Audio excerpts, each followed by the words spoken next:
Vamos a, vamos a iniciar el curso, la sesión número uno del curso que se titula Memoria de Cálculos en Instalaciones, en Edificaciones. ¿Bien? Bien, toda esta ventana. Vamos a ver. Bien, vamos a empezar nuevamente. Bien, por favor, ¿me confirman si se escucha con claridad? ¿Se escucha Yes. claro? Sí, todo conforme. Bien. Bien, jóvenes, vamos a empezar la sesión número uno del curso. Memoria de cálculo en instalaciones en edificaciones. Quien les habla soy el ingeniero José Candy Cruzat. Y bueno, básicamente el curso conlleva hacer los cálculos necesarios, sobre todo en la parte eléctrica, que se necesitan para poder hacer todos los, tener todos los valores y todos los parámetros necesarios para hacer un correcto cálculo, tanto de las llaves termomagnéticas, de los conductores, también de las canalizaciones, bueno, en este caso las tuberías, etcétera, ¿no? Y con respecto a eso, vamos a calcular también todos los dimensionamientos de la parte eléctrica, ¿no? Caída de tensión, bueno, también de repente vamos a calcular si todo el tiempo el sistema de puesta a tierra, etcétera, ¿no? Entonces, con estos jóvenes, vamos a empezar la clase el día de hoy. Eh, bueno, lo que vamos a ver el día de hoy es básicamente lo que conlleva toda la parte teórica. Bien, he programado la sesión para que, bueno, el día de hoy veamos los conceptos generales, algunas características de los parámetros eléctricos y nociones básicas de lo que conlleva hacer el cuadro de carga, sobre todo para viviendas, ¿no? Viviendas residenciales. Bien, entonces, a ver, vamos a abajo dice. Bueno, entonces lo que vamos a ver hoy día es todo lo que es la parte teórica, ¿bien? Para que ya las siguientes sesiones, el día miércoles y el día viernes, nos llenamos de hacer toda la parte práctica, ¿no? Pero lo que voy a priorizar en este curso básicamente es lo siguiente, ¿no? Primero vamos a tener toda la parte teórica, ¿bien? O sea, conocer las definiciones, las fórmulas que se necesitan para hacer los cálculos, ¿no? Y después llevarlos eso a la práctica, llevarlos eso a la práctica en base a un proyecto, a una vivienda, vamos a hacer proyectos de viviendas residenciales, familiar, bueno, también si puedes, hacemos condominios, y de ahí, ¿no? Una vez que hagamos el diseño y el cálculo, ya más práctico, les pasaré un Excel para que todo lo que hemos aprendido de cómo calcular las llaves, cómo calcular el dimensionamiento del conductor, las canalizaciones, etcétera, todo ya el Excel te lo entrega ya de manera automática. Bien, entonces eso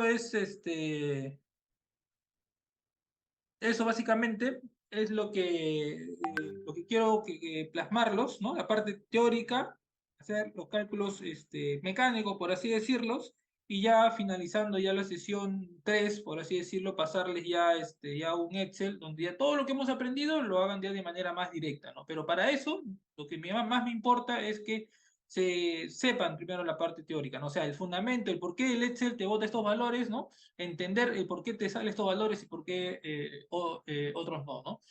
Entonces, eso es muy importante. Lo que vamos a ver entonces hoy día de hoy es los conceptos, los conceptos generales. Bien, entonces, eh, así de manera rápida, ¿no? De repente algunos ya tienen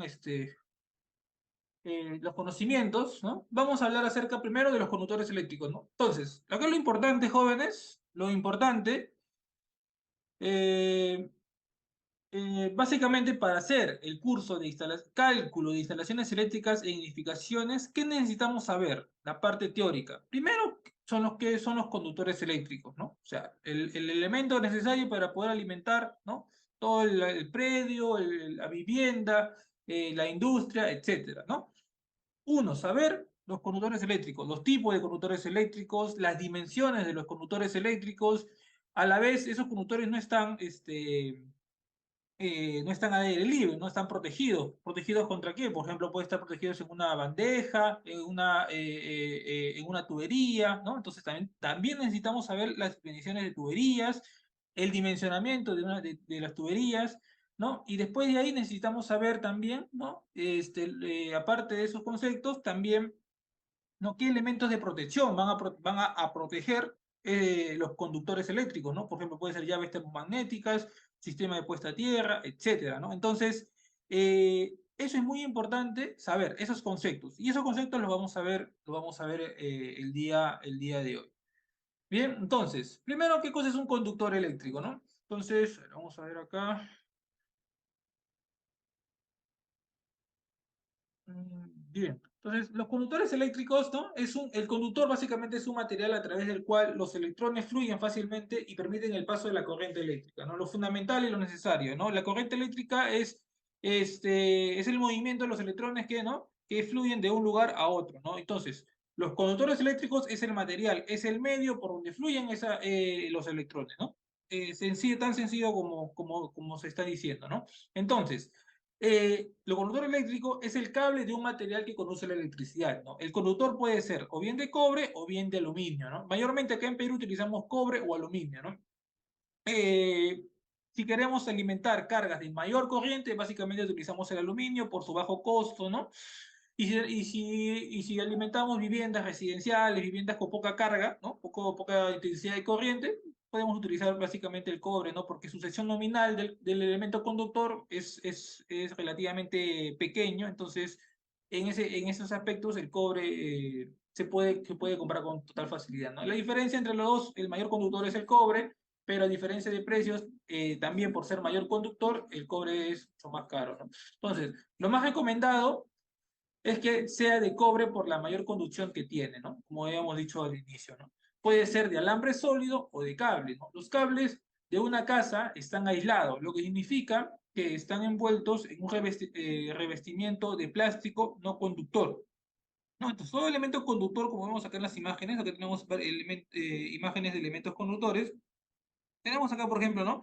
Los hilos, ¿no? Los hilos de los elementos conductores y todos los elementos conductores están protegidos, ¿no? De un revestimiento de plástico, como dice acá, ¿no? Que es un elemento evidentemente no conductor, ¿no? Una excepción notable son los cables de tierra que generalmente son de cobre sólido y están aislados con aislamiento verde o no están aislados, cable y conductor. Bueno, eso también lo vamos a ver, ¿no? Cuando veamos cálculo del dimensionamiento del cable del sistema de puesta a tierra. Bien, entonces, estas son las definiciones de un conductor eléctrico, ¿no? Ahora, algunas veces seguramente habrán escuchado el tema de alambre, ¿no? Y el tema de un cable, ¿no? Entonces, hay algunas diferencias, ¿no?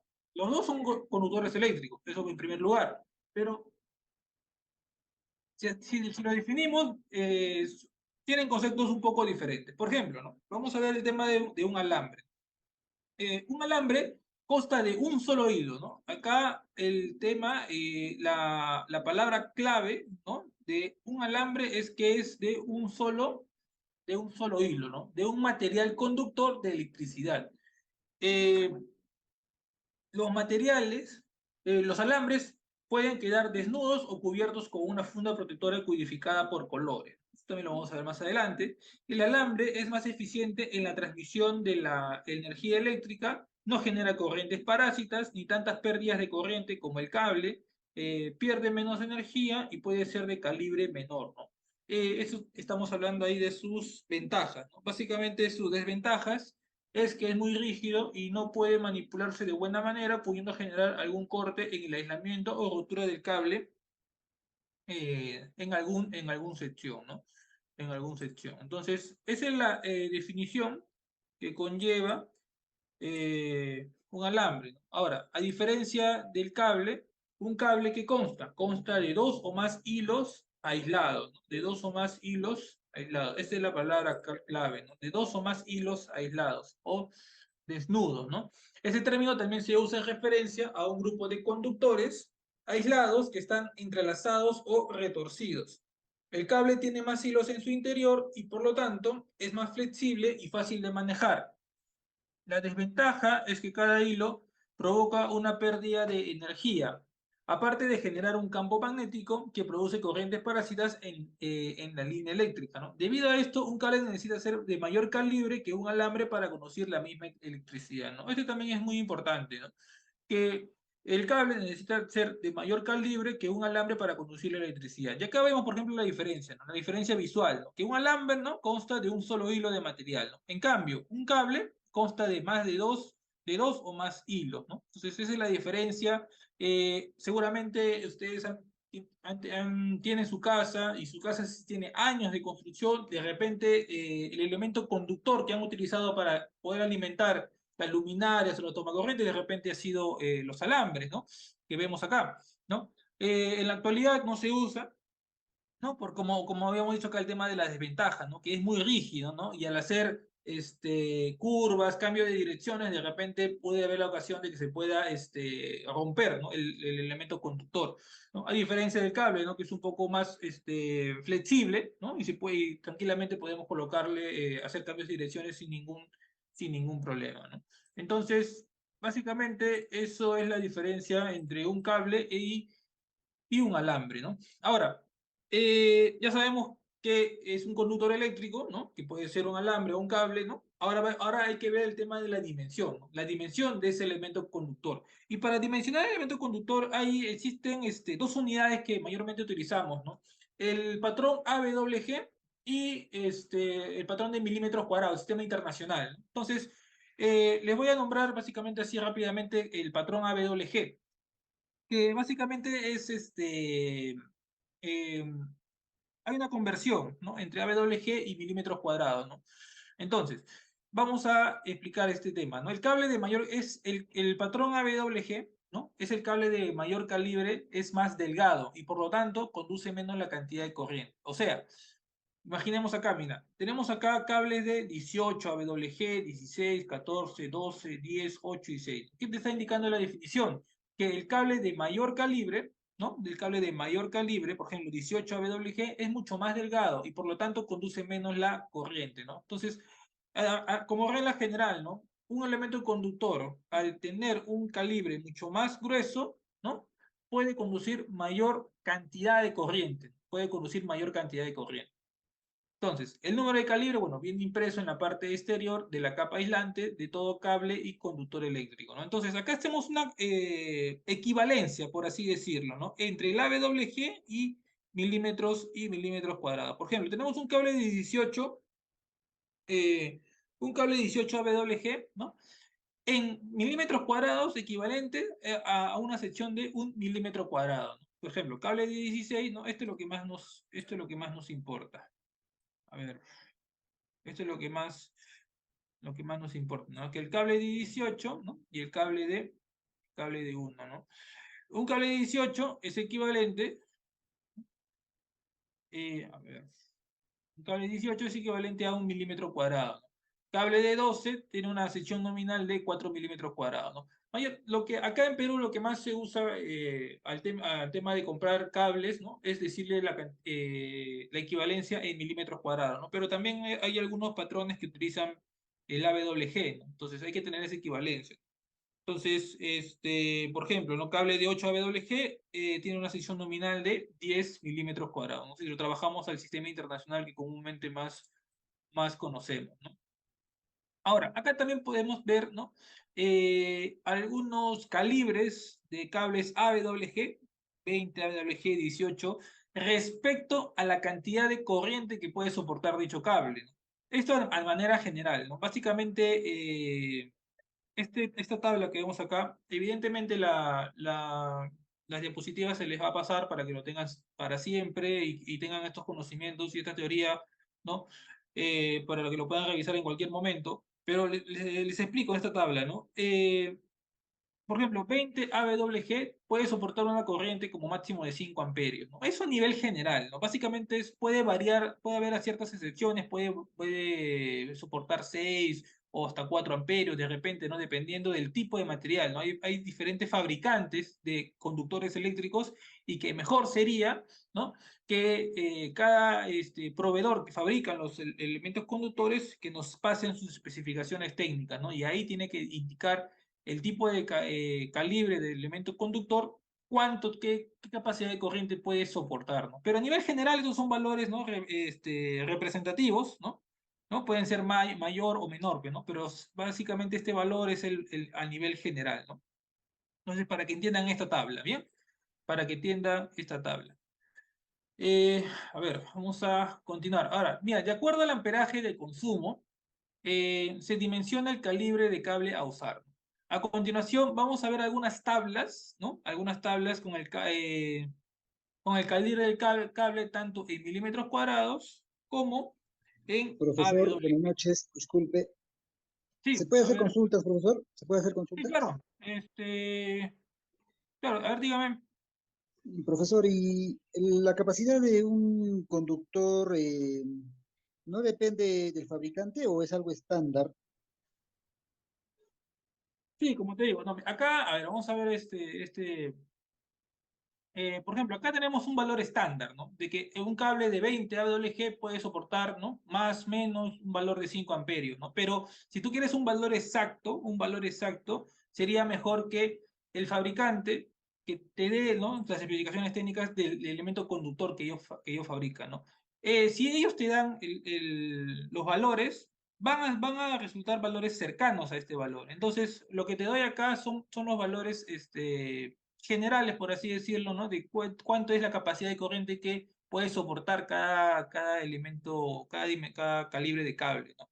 Pero lo más recomendable ya para tener los cálculos realmente exactos, es pedirle al fabricante, o bueno, cuando tú lo compras ya, el fabricante te puede proporcionar las especificaciones técnicas del elemento conductor, ¿no?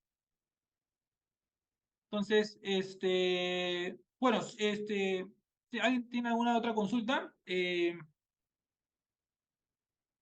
no, pasamos para la siguiente, ¿no? Entonces, acá estamos viendo el calibre del elemento conductor. Bien, entonces, esta tabla es muy interesante porque, por ejemplo, ¿no? A diferencia, esta tabla, por ejemplo, está mostrando las características técnicas de un elemento conductor de tipo TW, ¿no? TW-80, ¿no? Que bueno, ahorita les voy a, continuando con las diapositivas, voy a explicar qué significa TW-80, ¿no? Algo así general es que 80 es la temperatura máxima que puede operar este conductor. Eh, Bien, entonces acá, por ejemplo, estamos viendo los calibres de los conductores en milímetros cuadrados. Bien, hay de 1.5, de 2.5, de 4, de 6, de 10, ¿no? Acá tenemos la cantidad de hilos. Miren, la cantidad de hilos que tiene cada elemento conductor. Entonces, lo que nos importa acá, por ejemplo, ¿no? Es acá, ¿no? El amperaje, ¿no? ¿Cuánto es el amperaje que como máximo puede soportar este calibre de conductor? Y se puede expresar de dos maneras, ¿no? O bien que esté en el aire o bien que esté en ducto, ¿no? O sea, el aire es que esté, ¿no? A simple vista, ¿no? Que pueda estar, no sé, directamente enterrado si estamos en redes subterráneas, ¿no? O que puede estar en redes aéreas, ¿no? Por ejemplo, ya en redes aéreas podemos ver ya sistemas de distribución, no sé si ven ahí cerca donde viven, ¿no? Que hay postes grandes, que hay elementos conductores, ¿no? Esos elementos conductores están al aire libre, ¿no? Entonces, ahí, por ejemplo, se ve un ejemplo de cómo hay elementos conductores que están al aire libre, ¿no? También hay elementos conductores que están debajo de la vereda, debajo de las pistas, ¿no? Que están directamente enterrados o también pueden estar dentro de un ducto, ¿no? En este caso, dentro de una tubería, ¿no? Entonces, acá podemos ver, ¿no? La diferencia, ¿no? Los valores, esto también se le va a compartir, entre los calibres de los elementos conductores y la cantidad de corriente que puede soportar, ¿no? Para cada tipo de calibre, ¿no? Entonces, eh, tengámoslo presente, ya estamos sabiendo cómo podemos calcular, por ejemplo, si yo tengo en un circuito una cantidad de corriente, nosotros ya podemos darnos una idea de qué calibre de conductor podemos escoger, ¿no? Con estas tablas, ¿no? Le voy a pasar también una tabla ya a criterio personal, lo que uno ya ha diseñado en base bueno, a la cantidad de proyectos que se ha diseñado. Con eso, con esa tabla es mucho más directo, ¿no? Para poder diseñar o escoger el tipo de calibre de cada conductor. Acá también tenemos otra tabla, pero ya en base a AWG. Tenemos AWG de 14, de 12, de 10, de 8, ¿no? Entonces, con eso, ¿no? Podemos calcular, ¿no? La cantidad de corriente que puede pasar en diferentes, tanto el aire como el ducto, ¿no? Entonces, de forma resumida, podemos ver de estas dos tablas, que el calibre del cable más usado en una instalación eléctrica, de forma resumida vemos los calibres del cable más usados en una instalación eléctrica en una vivienda, ¿no? Y su aplicación. Bien, ahora, eh, bien, vamos a ver el tema ahorita el tema de los colores, ¿no? Según la norma técnica peruana, ¿no? Es muy importante también saber el tema de los colores de los conductores eléctricos, ¿no? Los más comunes son rojo, negro, rojo, azul, blanco, amarillo y verde, ¿no? Los dos últimos son básicamente para los conductores de tierra, color negro para negro, rojo y azul para conductores de fase, blanco para conductores de neutro, ¿no? Entonces, eh, bueno, acá tenemos algunas aplicaciones para que lo tengan también como conocimiento. Por ejemplo, el cable de 16, que es un cable de 1.5, su consumo de corriente, evidentemente por ser de menos grosor, es bajo. Y algunas aplicaciones que son productos electrónicos de bajo consumo, timbres y sistema de cámaras, ¿no? Básicamente, elementos electrónicos. Podemos utilizar ese tipo de calibre, ¿no? Porque parte eléctrica para alimentar luminarias, tomacorrientes, ya para viviendas se recomienda a partir de 2.5 milímetros, ¿no? 2.5 milímetros o cables de 14 AWG, ¿no? Entonces, acá estamos viendo, ¿no? Algunas aplicaciones con este tipo de calibre son lámparas de bajo consumo, iluminación de casa, ¿no? Para de 4 milímetros podemos utilizar tomacorrientes. Es lo más recomendable utilizar cable de 4 milímetros.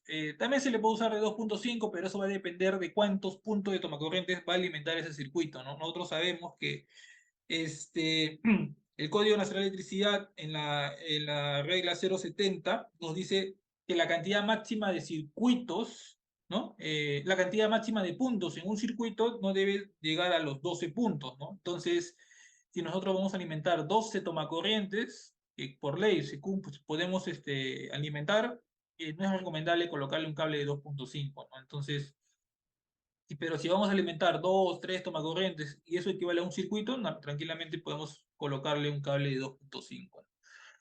Cable de 6, algunas aplicaciones son extensiones de uso medio pesado, como lavadoras, lugares donde hay varios equipos, ¿no? Entonces, cable de 6, si estamos hablando de viviendas residenciales, para cargas especiales, ¿no? Por ejemplo, pueden ser campanas extractoras, termas eléctricas, ¿no? Y eso también va a depender también de cuánto es la potencia que, que contiene, ¿no? Cada carguita, ¿no? Cada carga, ¿no? Eh, a ver, vamos a ver algunas preguntas que nos están preguntando acá, consultando los jóvenes. A ver, dice Guillermo Salinas, ¿no? Dice, un toma corriente doble cuenta como 2 puntos. Bueno, eh, a ver, a nivel de diseño, personalmente yo lo considero como uno. Yo lo considero como uno. Pero, porque en los planos eléctricos, básicamente, en los planos eléctricos, se diseña el tomacorriente como tomacorriente doble, o sea que tiene 2 puntos, ¿no? Entonces, yo lo considero como un solo punto, ¿no? Entonces, ahora, ¿por qué? Porque lo más general es que de los dos tomacorrientes dobles, ¿no? Puedas utilizar uno o de repente dos, ¿no? Entonces, si hay 12 circuitos, 12 puntos en un mismo circuito serían 24 tomacorrientes, por así decirlo, ¿no? 24 tomacorrientes simples o 12 tomacorrientes dobles, ¿no? Eh, no hay una norma, si hablamos así, reglamentariamente, no hay una norma que te diga que un punto de tomacorriente sea un punto simple, ¿no? Que no sea doble. Entonces, no hay ningún problema. Un punto de tomacorriente puede ser simple o puede ser un tomacorriente doble, ¿no?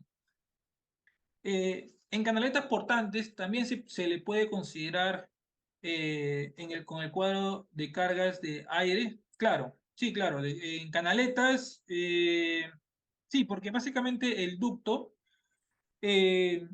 el ducto hace referencia allá a tuberías, básicamente, ¿no?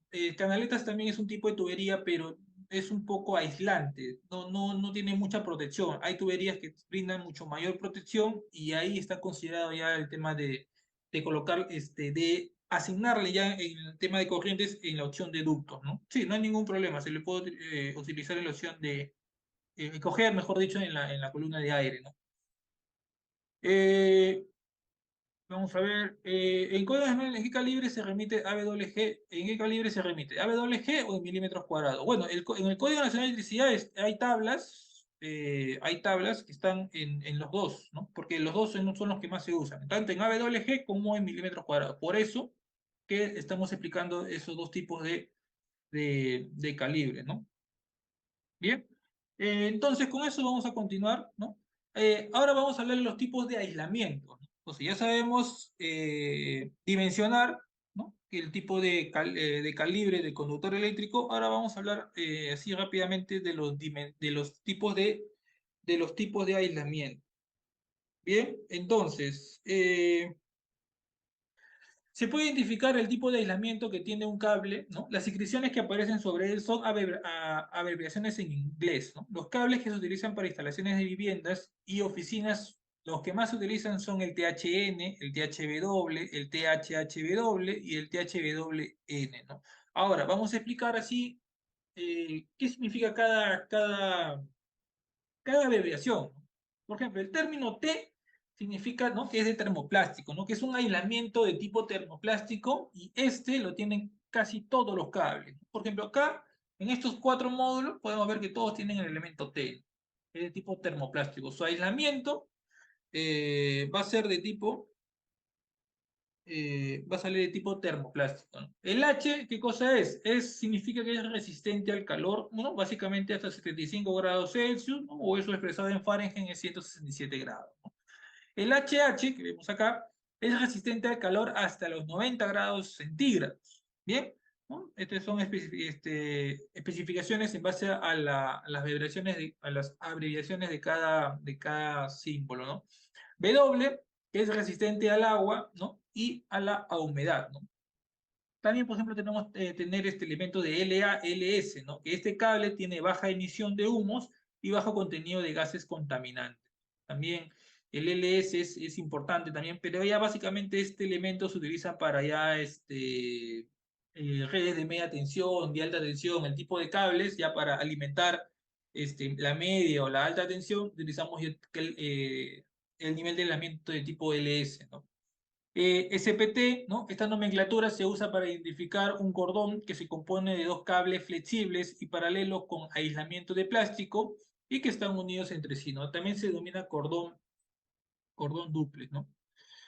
Eh, Bien, N es recubierto de nylon, ¿no? Para mayor protección, nylon, ¿no? Entonces acá tenemos, por ejemplo, dos ejemplos de tipo de calibre, ¿no? Por ejemplo, ¿no? Acá es un tipo de cable, ¿no? Que se puede comprar con normalidad en los lugares donde se pueden vender productos eléctricos y y así te lo venden. Por ejemplo, te pueden decir THW-LS, THHW-LS, ¿no? De 12 AWG, ¿no? Que puede trabajar a un nivel de tensión máximo de 600 voltios, ¿no? A 75 grados o 90 grados Celsius. Bien, entonces acá tenemos ejemplos de los tipos de aislamientos respecto a los cables eléctricos. Bien, a los cables eléctricos. Bien, ¿cómo se representa esto? La designación numérica, ¿bien? La designación numérica. La designación numérica de las secciones de los cables se efectuará de acuerdo al siguiente ejemplo, ¿no? Por ejemplo, cuando tenemos esta equivalencia que vemos acá, ¿no? Esto significa lo siguiente, ¿no?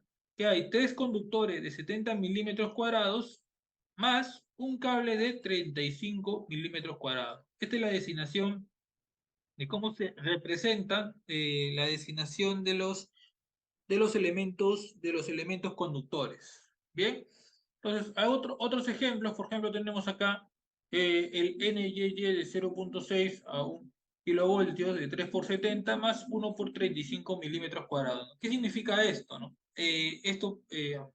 Acá acá, ¿no? Por ejemplo, lo que vemos acá primero, ¿qué es, no? Que es un cable con alma de cobre, aislamiento y cubierta termoplástico de tres conductores de 70 milímetros cuadrados y un conductor neutro de 35, ¿no? Que trabaja a una tensión nominal de 0,6 a 1 kilovoltios, ¿no? Igualmente acá, el ejemplo que vemos acá es cable de alma de cobre con aislamiento y cubierta termoplástico. Son tres conductores, que vemos acá, con formación triple C de 35 milímetros cuadrados con tensión nominal 0,6 a 1 kilovoltios, ¿no? Entonces, este es cómo se representa, eh, cómo se representan la designación numérica de los elementos conductores. Ahora, eh, para una manera adecuada para seleccionar los cables. Para seleccionar el cable más adecuado, son algunas recomendaciones, ¿no? Para seleccionar el cable más adecuado para una instalación determinada, se deben considerar los siguientes factores. El uso del cable y condiciones de instalación. O sea, ¿a qué cosa va a alimentar? Una luminaria, una carga especial, los tomacorrientes, ¿no? ¿Y qué condiciones? ¿No? Si va a estar aislado, si va a estar en canaletas, si va a estar en ducto. Esas condiciones nosotros tenemos que saber primero para poder seleccionar el cable. Tenemos que saber también la corriente máxima que debe transportar. ¿Cuánta es la cantidad de corriente como máximo que se debe transportar para alimentar ese circuito, ¿no? También algo muy importante es la caída de tensión máxima admisible, ¿no?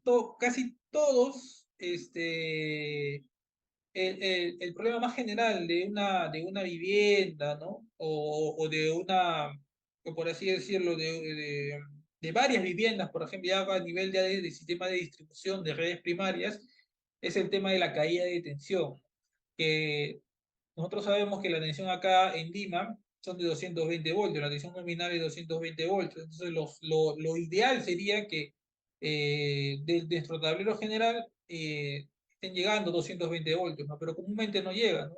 Llega a valores menores, ¿no? De 218, 216, ¿no?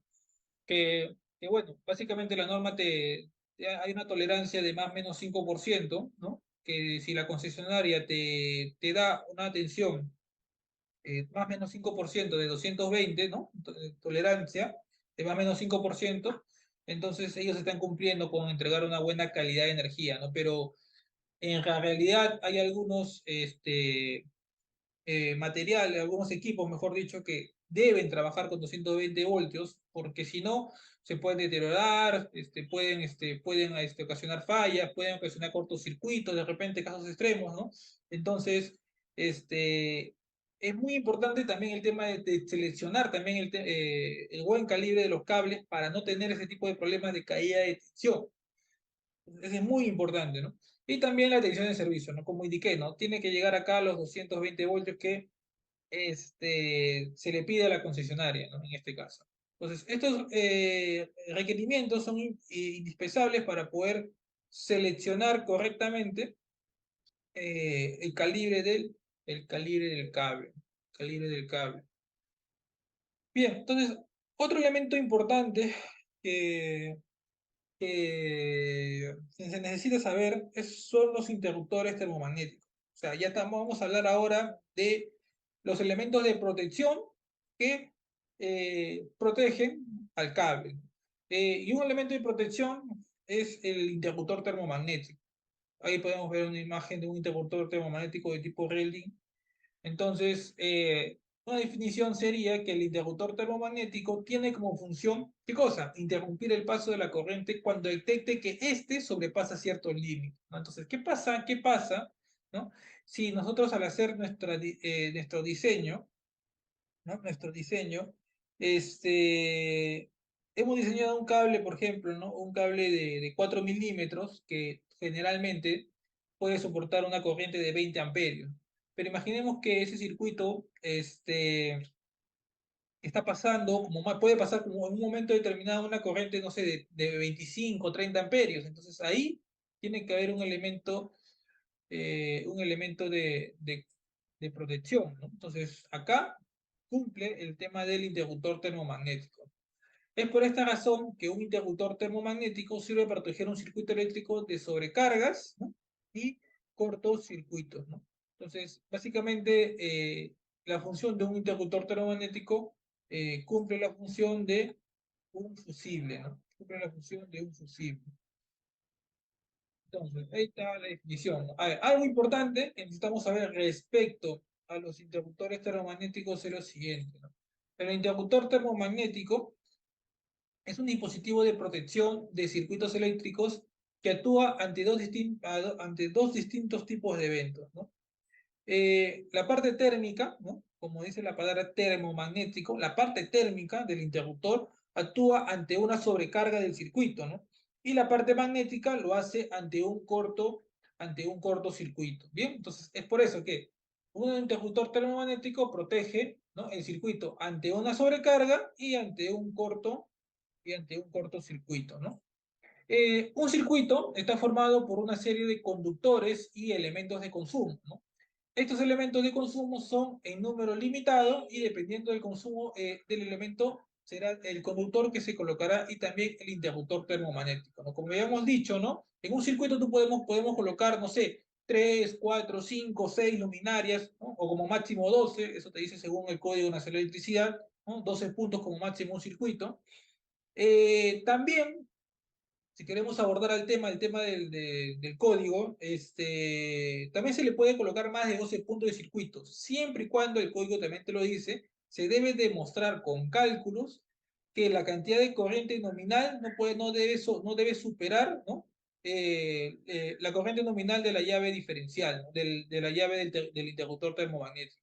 Entonces, también se le puede colocar más de 12, ¿no? La norma también te lo permite, pero siempre y cuando en el proyecto o en los cálculos se debe demostrar que la corriente nominal no debe superar la corriente de la llave termomagnética. Bien, entonces eso también es muy importante para que lo tengan como conocimiento, ¿no? La norma te dice 12 puntos como máximo, pero si tú, por ejemplo, en una vivienda o en un piso hay 13 puntos de tomacorrientes, definitivamente no vas a colocar pues 12 puntos como máximo en un circuito y el circuito 2 va a ser un tomacorriente, ¿no? Entonces, para esos casos, si son 14 o 15 de repente, ¿no? Hasta 15 como máximo podemos también diseñar, podemos decir, ¿no? Ya, los 15 que estén en un solo circuito, pero para ello tengo que demostrar con cálculos, ¿no?, que los 15 circuitos van a poder, la corriente que va a circular por ese circuito no debe superar la corriente nominal del interruptor termomagnético. ¿Bien? Entonces, tanto en el caso en que se produce sobrecarga como en el caso del cortocircuito, el interruptor debe cerrarse de forma manual, pues no tiene mecanismos automáticos de recierre. Dato importante. Lo que se debe tener en claro es que la función del interruptor termomagnético es proteger al conductor, más no la carga. Eso también es algo importante, ¿no? Es que protege al conductor, ¿no?, y no a la carga, ¿no? Ocurre a menudo que se quema un motor por falta de una fase, por ejemplo, o por una deficiencia de puesta a tierra, ¿no? Y lo primero que hacen es cambiar el interruptor termomagnético, pensando que el mismo no funciona correctamente, ¿no? Cosa que es errónea, ¿no? Mayormente, ¿no? Uno cuando ve una falla, ¿no? ¿Qué es lo que hacen? Es cambiar el interruptor termomagnético, pero hay que analizar un poco más. También puede ser que el calibre del conductor sea menos delgado de lo que debería ser, ¿no? Entonces ahí también podríamos tener como solución cambiar el calibre del conductor. Se calcula el interruptor termomagnético en función al conductor y el conductor se calcula de acuerdo a la carga. Eso sí, perfecto, ¿no? Primero es de atrás hacia adelante, ¿no? Si nosotros vamos a alimentar, ¿no? Si nosotros vamos a alimentar puras luminarias, una luminaria, dos luminarias, tres luminarias, cuatro, cinco luminarias, ¿no?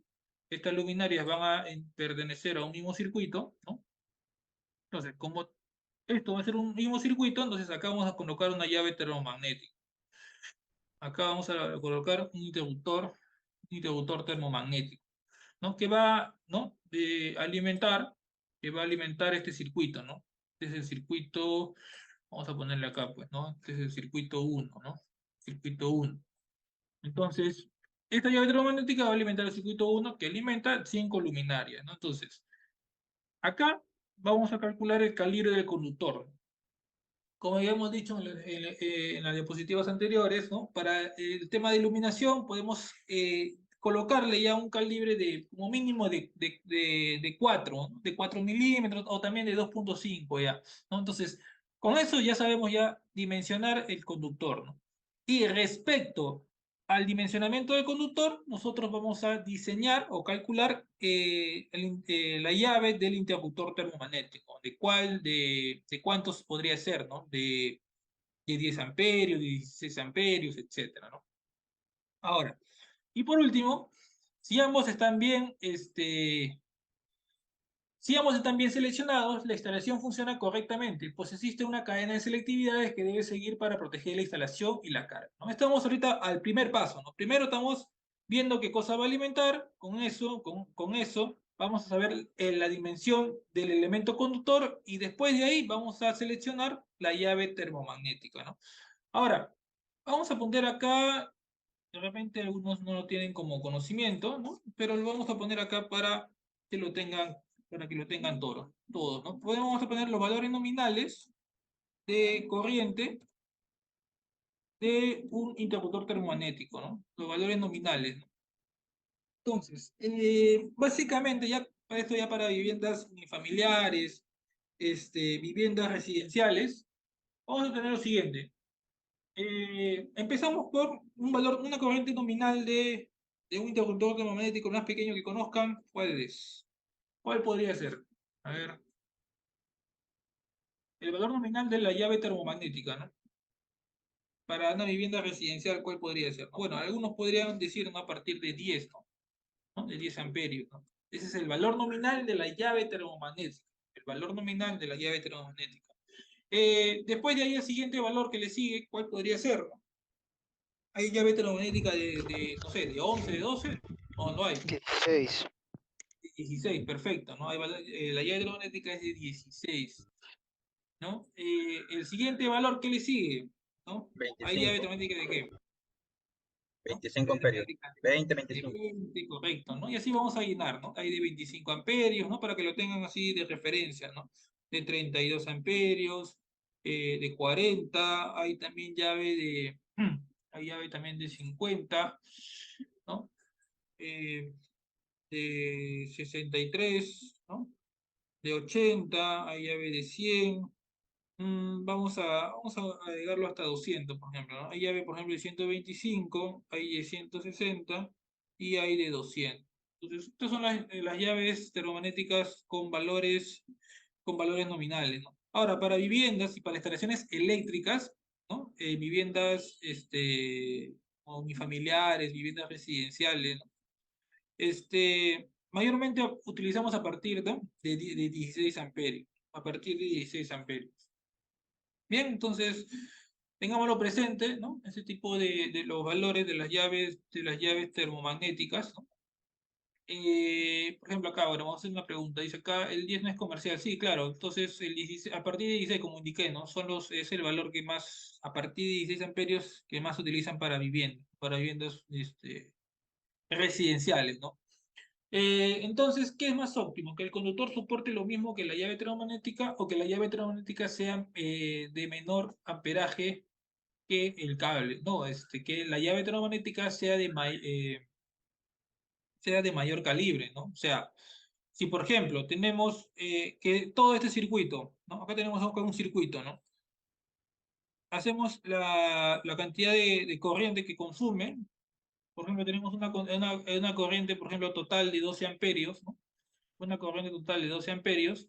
Entonces, acá podemos diseñar nuestra llave termomagnética. Si tenemos una corriente nominal de 12 amperios, ¿qué llave termomagnética puede proteger una corriente de 12 amperios? ¿Qué elemento puede proteger? El más cercano sería el de 16 amperios, ¿no? Entonces, tu llave termomagnética debe ser de 16 amperios. Entonces, para proteger un circuito, ¿no? Que consume 12 amperios como corriente, ¿no? Entonces, tu llave termomagnética debe ser de un valor mayor al valor de tu corriente nominal del circuito. ¿Bien? dice acá, para iluminación también hay una cantidad definida por norma. Creo que te refieres a la cantidad de puntos, ¿no? A la cantidad de luminarias. Sí, claro, es 12 puntos como máximo, ¿no? O sea, de 12 puntos como carga básica. A la carga básica le llaman a los puntos de alumbrado y a los puntos de tomacorriente, ¿no? Entonces, según la norma, es la norma, por si acaso, para que lo puedan buscar, ¿no? Es la 070-3000, ¿no? Entonces, en esa norma, ¿qué te dice? ¿No? Que la cantidad de puntos como máximo en un circuito son de 12 puntos como máximo. O sea, 12 luminarias o bien 12 tomacorrientes. Entonces, también a criterio no se puede combinar, ¿no? Luminarias con tomacorrientes en un mismo circuito, ¿no? Entonces, o bien tenemos 12 puntos de luminarias como máximo, o bien 12 puntos de tomacorrientes como máximo. Pero imaginemos en el caso hipotético que tenemos una vivienda que en un piso tenemos 13 luminarias, ¿no? Entonces, por una luminaria no vamos a agregar otro circuito más al tablero. Entonces, podemos hacer una excepción a la norma y agregar, diseñar un circuito de 13 luminarias en un solo circuito, ¿no? Pero tenemos que demostrar en los cálculos, eso básicamente estoy hablando ya cuando estamos haciendo un expediente, ¿no? Estamos diseñando un proyecto, ¿no? Como estamos diseñando un proyecto, tenemos que entregarlo de manera tanto de planos como memoria descriptiva, cálculos, especificaciones, etcétera, ¿no? Entonces, en los cálculos eh, tenemos que demostrar que eh, el valor de la corriente total de ese circuito sea menor a la llave termomagnética, ¿no? Y con eso cumplimos, ¿no? La protección de la llave termomagnética, ¿no? Ahora, 12 puntos solo es válido cuando no se conoce la carga. Estamos hablando de luminarias y tomacorrientes, ¿no? 12 puntos, independientemente de la carga, independientemente de la carga. O sea, no sabemos si son luminarias, no sé, de reflectores, tipo LED, dicroicos, tipo spot, no sabemos el valor de la potencia de cada luminaria. Pero sí sabemos que como 12 puntos como máximo tener ese, debe tener ese circuito, ¿no? Debe tener ese circuito, ¿no? Acá mencionan de la llave diferencial. Bueno, estamos hablando acá de proteger al elemento conductor, ¿no? Y la llave diferencial no protege el elemento conductor, más que protege es a la persona, ¿no? Entonces, para proteger a los elementos conductores es necesario la llave termomagnética. Bien, entonces, esta parte es importante para que lo tengan como conocimiento, ¿no? Entonces ahí vamos a continuar. Tipos de interruptores termomagnéticos, ¿no? ¿No? Según la norma IEC, ¿no? 60, 89, ¿no? Y la norma IEC 60947-2, ¿no? Hay de tipo Rielding, que más se utilizan para viviendas, caja moldeada para industrias o también para condominios, ¿no? Que son de mayor potencia, ¿no? La diferencia básicamente es que aguantan mayor cantidad de corriente, ¿no? ¿No? Con mayor cantidad de corriente, ¿no? Y el interruptor bastidor abierto, ¿no? Entonces, tres tipos de interruptores termomagnéticos: Rielding, caja moldeada y de bastidor abierto. Bien. Bueno, ya sabemos qué es un conductor eléctrico, cómo hay los calibres de los conductores eléctricos, ya podemos saber un tipo de calibre, cuánta es la capacidad de corriente que puede soportar un conductor eléctrico, y ahora vamos a ver qué elemento puede proteger al conductor eléctrico, ¿no? Y eh, en este tema hay tema de la canalización eléctrica, ¿no? ¿Qué cosa es una canalización eléctrica? Bien, la definición te lo define el Código Nacional de Electricidad en la sección de utilización, en la sección 010. ¿Qué te dice, no? Que la canalización eléctrica es un canal cerrado diseñado para aportar alambres, cables o sistemas de barras. En general, para aportar, ¿no? Conductores, ¿no? Conductores eléctricos, ¿no? Y a menos que se indique lo contrario en el código, ¿no? Este término incluye, ¿no? Ya, ¿qué incluye la definición de canalización eléctrica? ¿No? Incluye tuberías pesadas, pueden ser rígidas, flexibles, metálicas y no metálicas, pueden ser tuberías livianas, canalizaciones bajo el piso, ¿no? pisos celulares, canalizaciones de superficie, ductos de cables, bandejas de cables, ductos de barra y canaletas auxiliares. Y canaletas auxiliares. Bien, entonces esa es la definición de lo que es canalización eléctrica, ¿no? Ahora vamos a ver los tipos de canalizaciones, ¿no? De manera rápida nada más, porque lo que importa acá, o sea, es que conozcan un poco la teoría, pero lo que nos importa acá es memoria de cálculo, cómo calcular el diámetro de la tubería. Eso es lo que más nos importa, ¿no? Entonces, acá tenemos una gráfica de una tubería, de una tubería pesada, ¿no? La tubería pesada tipo conduit PVC SAP, que es estándar americano pesado, ¿no? PVC básicamente son las siglas de cloruro de polivilínico, ¿no?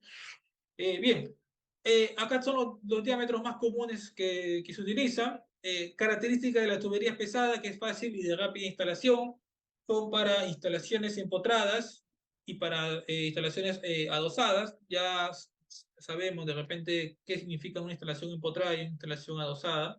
Empotrada es instalación oculta y adosada es una instalación sobrepuesta, ¿no?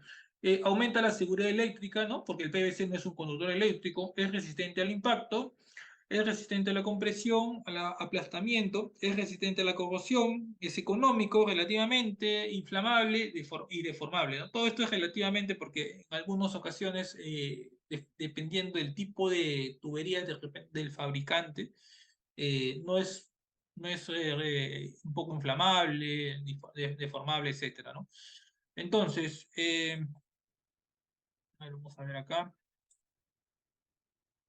Acá estamos hablando también de otro tipo de tubería conduit flexible, también es pesada, ¿no? Tenemos acá los diferentes tipos de diámetros, que es fácil y rápida su instalación, es ideal para espacios reducidos y tramos cortos. Básicamente estas tuberías se utilizan, como hemos dicho, ¿no? Para viviendas, ¿no? Unifamiliares, residenciales, ¿no? Esta instalación es debajo de pisos falsos, en máquinas, herramientas, etcétera, ¿no? Es resistente a la luz solar y algunas son resistentes a la exposición de productos químicos agresivos, ¿no? Aceites, etcétera, ¿no? O sea, también este tipo de tuberías se pueden usar en industrias. Bien, ahora vemos las tuberías pesadas. Tenemos una imagen parecida a las tuberías pesadas. Tenemos estos diámetros que son más conocidos, que más se utilizan en ese tipo de tuberías. También es conocido como tubo semipesado. Generalmente se usan en instalaciones adosadas, sobreexpuestas. Se aplican en instalaciones mineras, son resistentes a la luz solar, a los cambios de temperatura, ¿no? Y es una tubería rígida metálica. Bien, ahora vamos a hablar acerca de las tuberías livianas, que son de tubería de tipo PVC CEL. CEL es estándar europeo liviano.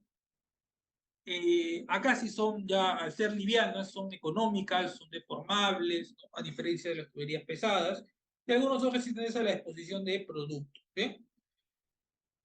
Alguna tubería liviana, conduit EMT, eléctrica metal tubing, hay 10 diámetros de estos calibres, son para instalaciones, se utilizan para instalaciones empotradas y también instalaciones adosadas, son de acero galvanizado, resistente a la corrosión, no cuentan con roscas para unir tuberías con accesorios, no es inflamable, son resistentes al impacto, son resistentes a la compresión, al aplastamiento y no son deformables relativamente. Relativamente. Bien, entonces son tuberías livianas. Acá están las tuberías corrugadas, ¿no? Las que más se utilizan. Son tuberías no metálicas. Se utilizan básicamente instalación debajo de pisos falsos. Son ideal para espacios reducidos o tramos cortos. Son los tipos de tuberías corrugadas, ¿no? Que ya si lo queremos ver, si alguno ya se va a volver diseñador de proyectos de media tensión, ¿no? Estos tipos de tuberías se utilizan más para redes de media, ¿no? Tipo de tubería corrugada, ¿no? El HPDE, ¿no? Para que tipo de tubería eh, corrugada, ¿no? Básicamente son redes subterráneas para alimentar la media tensión. Básicamente ese son los tipos de tubería corrugada para media tensión. Lo protegemos con las tuberías livianas, ¿no? Bien. Entonces, acá vamos a ver algunos tipos de la diferencia, ¿no? Entre las tuberías que hemos visto, ¿no? De tipo PVC, cell y tipo de PVC SAP. Bien, entonces las tuberías de tipo PVC cell se utilizan básicamente para circuitos derivados y sistemas auxiliares, ¿no? Eh, en cambio, las tuberías PVC SAP se utilizan básicamente para alimentadores principales, líneas a tierra, acometidas eléctricas y telefónicos, ¿no? Entonces tenemos la longitud estándar que más se utiliza entre 3 metros, el diámetro de la tubería como mínimo de 15, ¿no? Entonces acá tenemos algunas equivalencias de pulgadas con las tuberías de PVC SAP y de PVC Cell. Bien, ahora vamos a hablar ahorita de tipo de cajas de pase, ¿ya? También es importante para el tema del diseño, no es importante para los cálculos. Una caja de pase básicamente otorga un cambio de dirección al conductor eléctrico, ¿bien? Entonces, dentro de las cajas de pase, acá, a ver, caja de pase, ahí utilizamos la caja de tipo de pase octogonal y la caja de tipo pase rectangular y también la caja de pase tipo cuadrada, ¿bien? La octogonal básicamente utilizamos ese tipo de caja de pase para alimentación de alumbrados, tanto en techo como en pared. La rectangular y la cuadrada básicamente a tomacorriente, ¿no? Y ya cuando son cargas especiales, por ejemplo, imaginemos que tenemos un tablero general en el primer piso y queremos alimentar a una termoeléctrica que está, no sé, en el segundo piso, ¿no? Y está en el otro extremo de la vivienda. Entonces, eh, del tablero general va a salir un circuito que directamente va a alimentar a la termoeléctrica porque es una carga especial y por ser carga especial tiene que ser un circuito independiente. Entonces, al hacer un cambio de dirección, ¿no? Tiene que haber una caja de pase. Entonces, al haber una caja de pase, comúnmente, como es una carga especial, se utiliza la caja de tipo cuadrada, ¿no? La caja de tipo cuadrada. Bien, acá tenemos también una representación. Bueno, esto ya lo vemos a profundidad ya en el curso de diseño de instalaciones eléctricas residenciales. Entonces, pero sí, mira, estamos dando acá un ejemplo, ¿no? O una representación gráfica, ¿no? De cómo es una caja de pase, ¿no? Ahora, hemos visto acá en el ejemplo anterior que hay cajas de pase de diferentes dimensiones, ¿no? Entonces, ¿cómo saber la dimensión de esta caja de pase? ¿No? Eso ya se le explica, ¿no? En el curso de diseño de instalaciones eléctricas en viviendas residenciales, ¿no? Pero así es una leyenda de una caja de pase, ¿no? Tiene frente, altura, profundidad, ¿no? Así como se representa gráficamente. A ver, acá esto es lo que más nos importa, ¿no? Según la tabla 23 del Código Nacional de Electricidad, ¿no? Acá están las cajas de pase las que más se utilizan. La caja de tipo octogonal, la caja de tipo cuadrada, tipo redonda, hay de tipo de dispositivo, mampostería, caja de paso y anillo de concreto. Entonces, eh, justamente vamos a llegar a eso. La caja de pase de tipo octogonal, habíamos dicho que lo más común es que las cajas de pase octogonal alimentan los circuitos de alumbrado. Y para alimentar los circuitos de alumbrado, hay dos tipos de cajas de octogonales, ¿no? De 100 por 30 y de 100 por 55. Ojo que las unidades acá están en milímetros, ¿no? Entonces, esta caja tiene estos volúmenes, ¿no? Cada uno, ¿no? Y esto es lo que más nos importa acá a nosotros, ¿no? Para que podamos hacer nuestro cálculo correctamente, ¿no? Máximo número de conductores según la sección en milímetros cuadrados. Entonces, ¿qué te dice acá? ¿No? Para interpretar bien esta tabla, ¿no? Por ejemplo, vamos a seleccionar el valor de 8. ¿Qué te dice acá? Vamos a interpretar esta tabla. Dice lo siguiente, ¿no? En una caja octogonal de 100 por 30, ¿no? De 100 por 30, que tiene un volumen, ¿no? De 245 centímetros cúbicos, puede entrar como máximo 8 cables de 2,5 milímetros cuadrados, ¿no? Así se representa esta tabla. Entonces, vamos a imaginarnos acá, por ejemplo, seleccionar este valor de 11. Entonces, este valor de 11, ¿qué significa? Que en una caja de pase de 120 por 30 milímetros, una caja de tipo cuadrada, que tiene un volumen de 491 centímetros cúbicos, ¿no? Puede entrar como máximo, ¿no? 11 cables de 6 milímetros cuadrados. Bien, esta es la manera como se representa la equivalencia que hay entre cajas de pase con respecto a la máxima cantidad de conductores, ¿no? ¿Qué hemos visto acá? Miren, a ver, ¿qué hemos visto acá? Las cajas de pase, ¿no? Acá estamos viendo una caja de pase. A ver, entonces vamos a borrarlo para que lo vean. Entonces, acá estamos viendo que, por ejemplo, acá hay eh, un ducto, ¿no? Acá tenemos un ducto que está entrando a esta caja de pase y la caja de pase hace un cambio de dirección, ¿no? Están saliendo por acá otros ductos, ¿no? Otro ducto. Entonces, esto es lo que estamos viendo acá, jóvenes, ¿no? Esto es lo que estamos viendo acá, ¿no? Si en una caja de pase están entrando directamente conductores, ¿bien? Directamente conductores. Acá tenemos la tabla, según la tabla 23 del Código Nacional de Electricidad, la regla 70-3036, que definen las cajas de pase respecto al máximo número de conductores en milímetros cuadrados. Y también tenemos la tabla, igual, la continuación de la tabla 23, que también te expresa las cajas de pase, pero ahora en pulgadas, y respecto al máximo número de conductores según el calibre, ¿no? Según el calibre, pero ahora en AWG, ¿no? Esto te está indicando la norma, según el Código Nacional de Electricidad. Entonces estamos viendo a simple vista que en el Perú se trabaja a dos sistemas de unidades, el AWG y el milímetro cuadrado respecto al calibre del conductor. ¿Bien? Entonces, algunas consideraciones que tenemos que tener en claro para canalizaciones eléctricas. No deben de haber más de dos curvas de 90 grados seguidas sin intercalar una caja de pase. Bueno, estas consideraciones son para el tema de diseño, no para el tema de los cálculos, pero también es importante que lo tengan como conocimiento, ¿no? Los tramos de tubería no deben ser más de 15 metros de largo, caso contrario se deben considerar una caja de pase, ¿no? Eso como tema de diseño, ¿no? Si tenemos el tablero que está, por ejemplo, no sé, a 50 metros no sé, de una terma o de un motor para abrir de una puerta, ¿no? Que trabaja con motor, entonces está, no sé, a 40 metros, cada 15 metros se le va a colocar una caja de pase, ¿no? Se le va a colocar una caja de pase. Entonces, una bajada de tubería no debe atender más de dos cajas de pase y dejar guía en todos los ductos. Son las recomendaciones para el tema de las canalizaciones. Ahora, esto es lo que más nos importa acá a nosotros, jóvenes. Miren, esta tabla, que también está en el Código Nacional de Electricidad, nos hace referencia, ¿no? Lo que nos importa en el curso, ¿no? Cómo calcular el diámetro de la tubería. ¿Cómo calcular el diámetro de la tubería? Por ejemplo, ¿no? Vamos a representarlo entender rápidamente esta tabla. Dice lo siguiente, ¿no?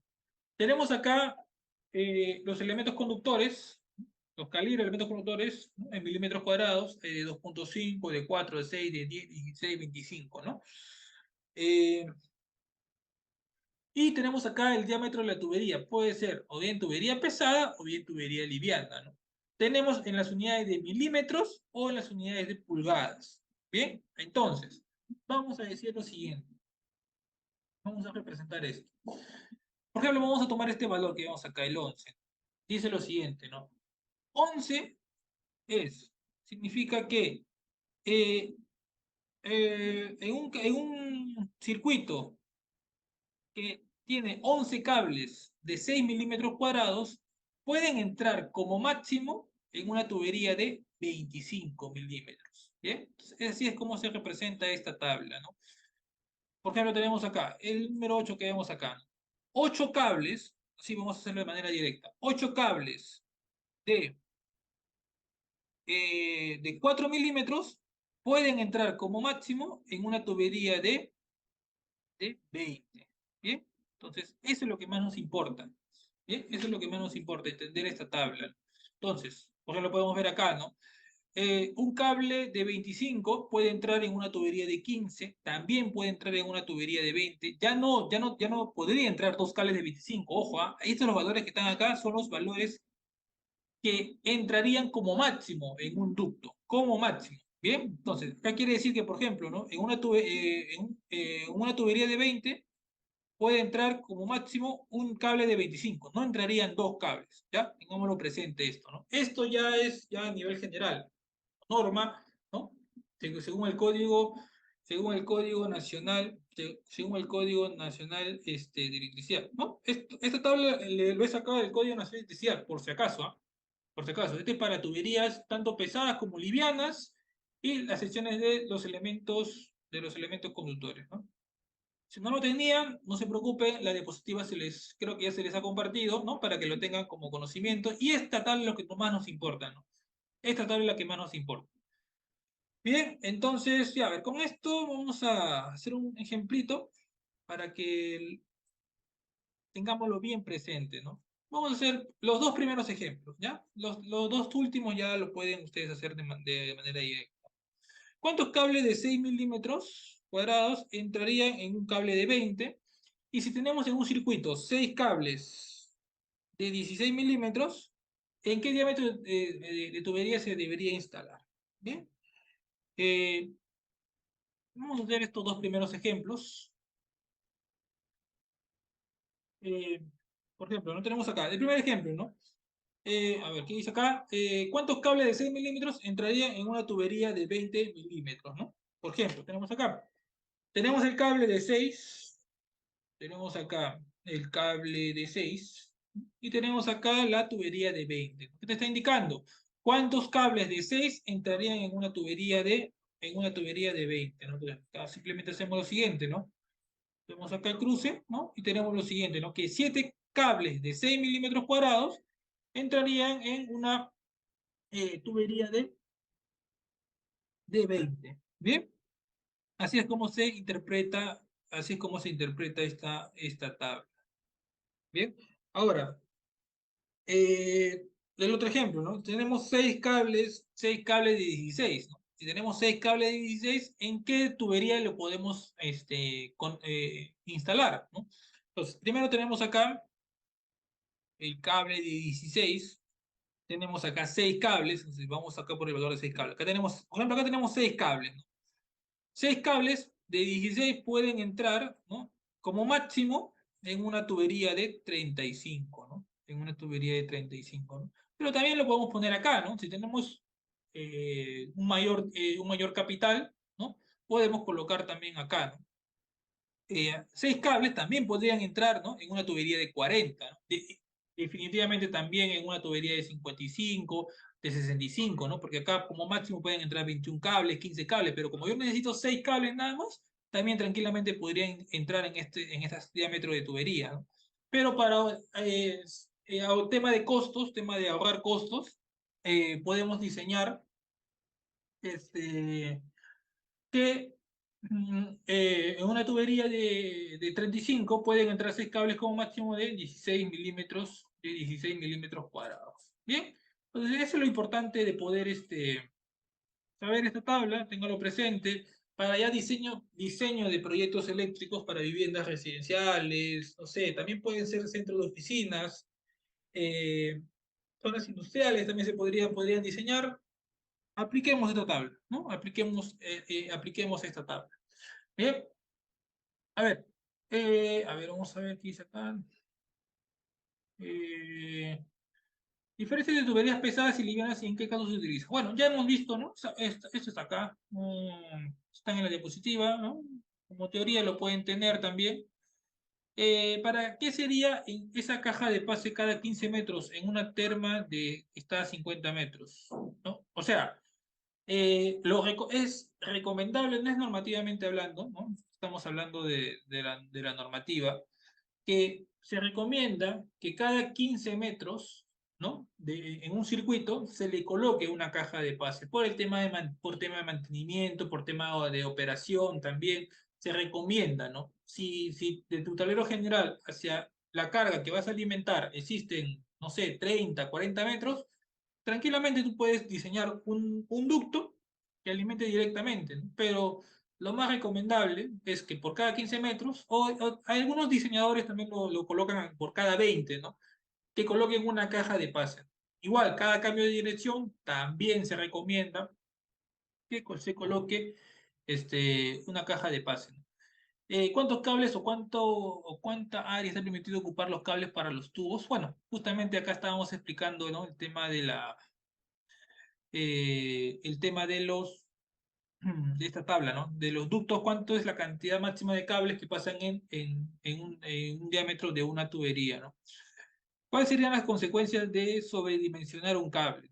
Bueno, la vida útil del cable, puede sobrecargas, también cortocircuitos, etcétera, ¿no? Esas son las consecuencias de no hacer un correcto dimensionamiento de un cable, ¿no? Por eso que siempre se le coloca, ya eso también lo vamos a ver más adelante para hacer los cálculos. Estamos ahorita hablando de la corriente nominal, ¿no? Pero mayormente para el seleccionar una llave termomagnética se escoge en base a su corriente de diseño, ¿no? La corriente de diseño sabemos que, bueno, vamos a explicar más adelante que la corriente de diseño es 1,25 de la corriente nominal. Entonces ahí tenemos un 25% adicional de protección, por así decirlo, para poder dimensionar correctamente la llave termomagnética, ¿no?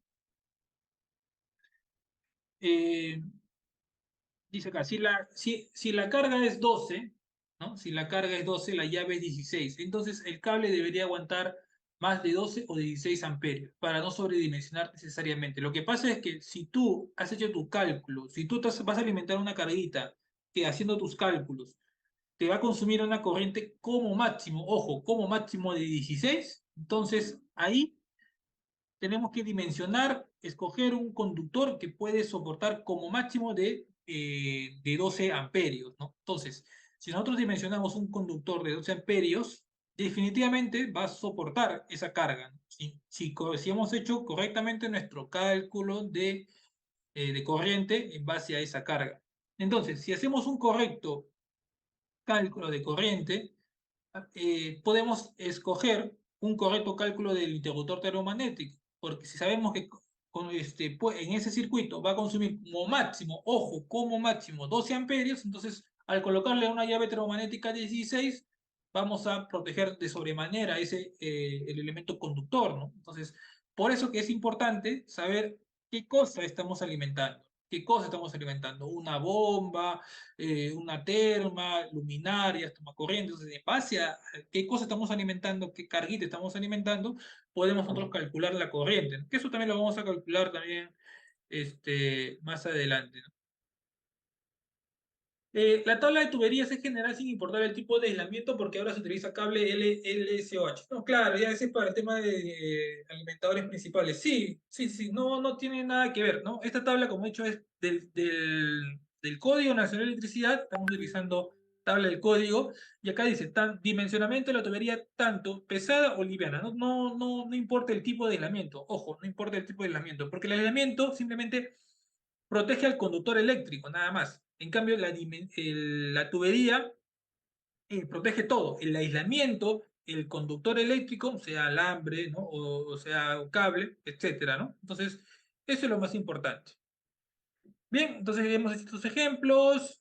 Bueno, ahorita vamos a hacer un análisis de la sección 50 del Código Nacional de Electricidad. Pero bueno, pero para eso, bueno, vamos a hablar un poquito, casi ya de todo. Vamos a dar un pequeño break, ¿ya? Un pequeño break de, a ver, tiempo, 5 minutos para poder continuar con la segunda parte del curso. ¿Bien? Vamos a darnos un pequeño break, jóvenes, tomen su agua, refresquense para poder continuar con la segunda parte.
Bien, jóvenes, vamos a continuar con la segunda parte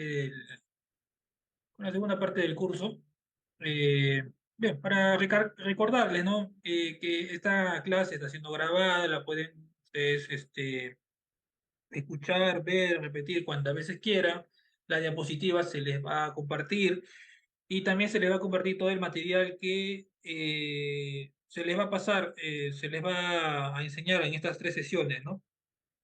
Eh, Dentro de esta sesión, por ejemplo, les voy a pasar un plano de una vivienda como ejemplo de lo que vamos a hacer hoy día, y también el Excel que vamos a utilizarlo con mayor frecuencia. En la sesión número 3 les voy a pasar otro modelo de Excel, ya ustedes verán a su manera cuál de los dos les conviene usar.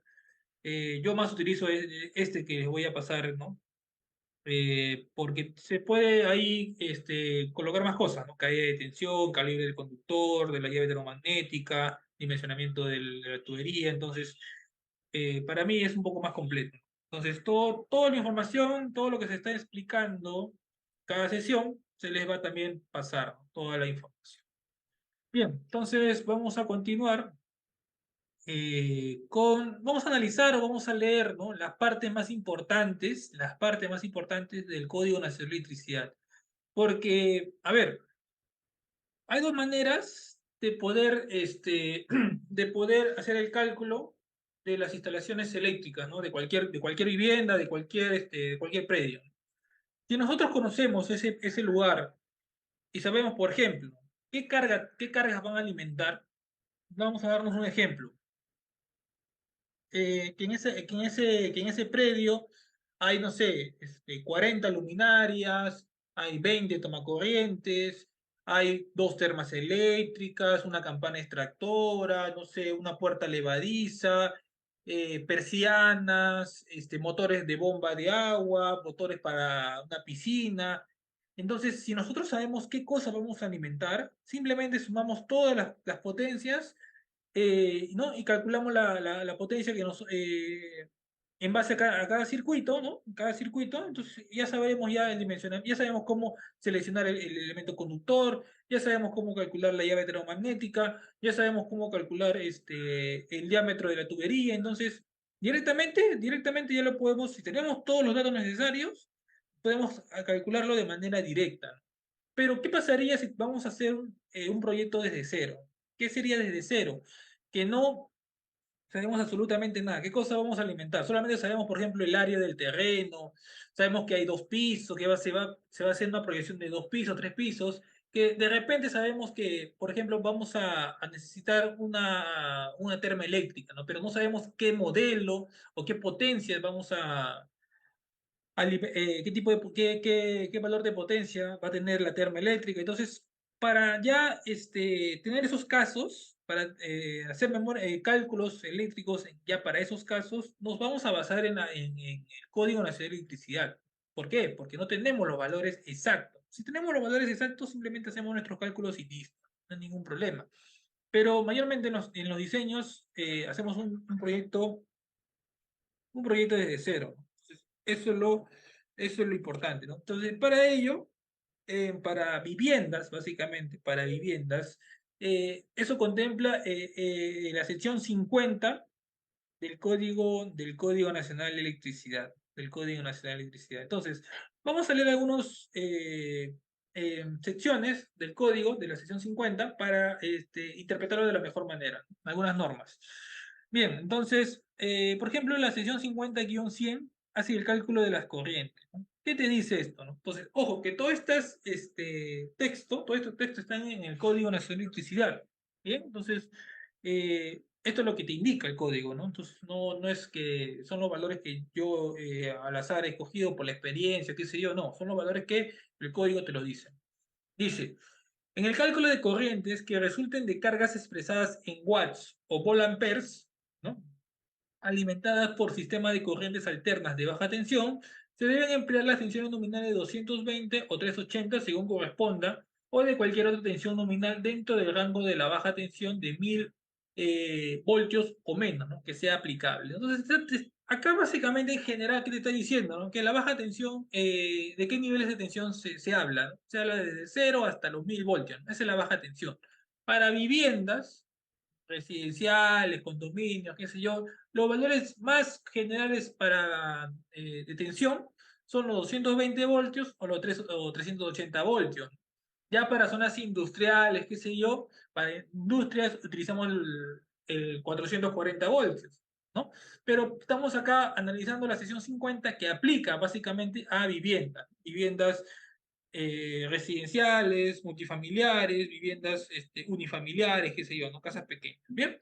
Entonces, solo esto es lo que te está diciendo la sección 50-100. La 50-102 habla de la caída de tensión. De la caída de tensión.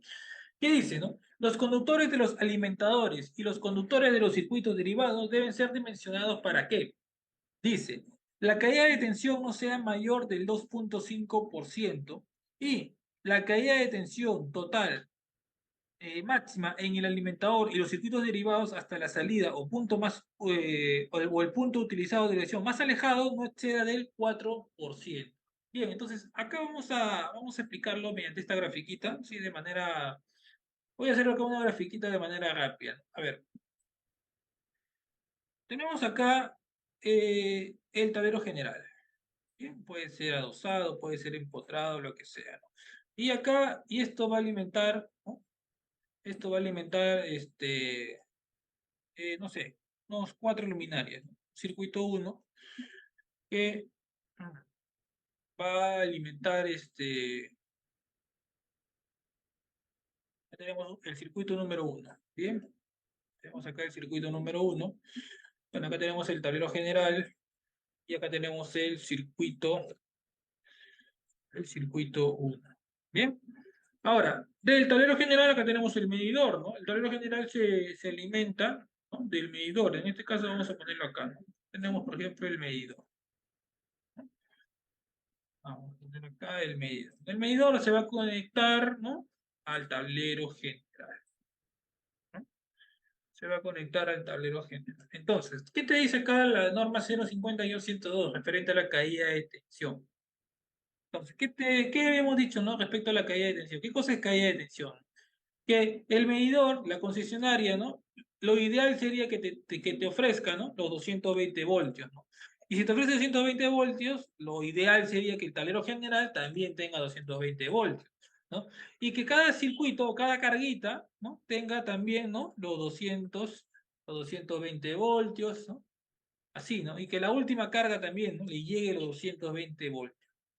Pero eso en la vida real no se cumple, ¿no? Esto no se cumple, ¿no? Entonces, lo que te dice la norma respecto a la sección 50, ¿qué te dice, no? Que hay una tolerancia, ¿no? En la cual se puede considerar que el diseño está bien hecho. Que del tablero general al medidor puede haber una caída de tensión, pero que no puede ser mayor al 2,5% de la tensión nominal, o sea, de 220 volts. Nosotros calculamos el 2,5% de 220 voltios, eso te sale, ¿no? A ver, 0,0225, ¿no? Por 220 voltios te sale un valor de 5,5 voltios, ¿no?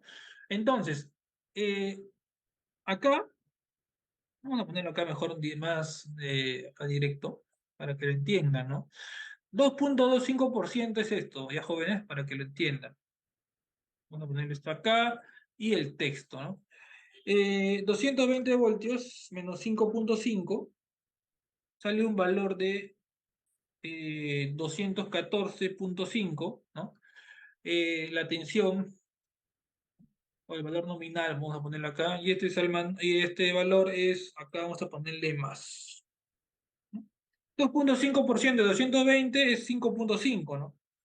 Entonces, por eso que acá sería, ¿no? 225,5, ¿no? Entonces, la norma te dice que en el tablero general puede llegar a tener un valor de entre 214,5 y como máximo de 225,5. Si el valor de tensión está dentro de esos valores, estás cumpliendo con el código, ¿no? Estás cumpliendo con el valor del Código Nacional de Electricidad.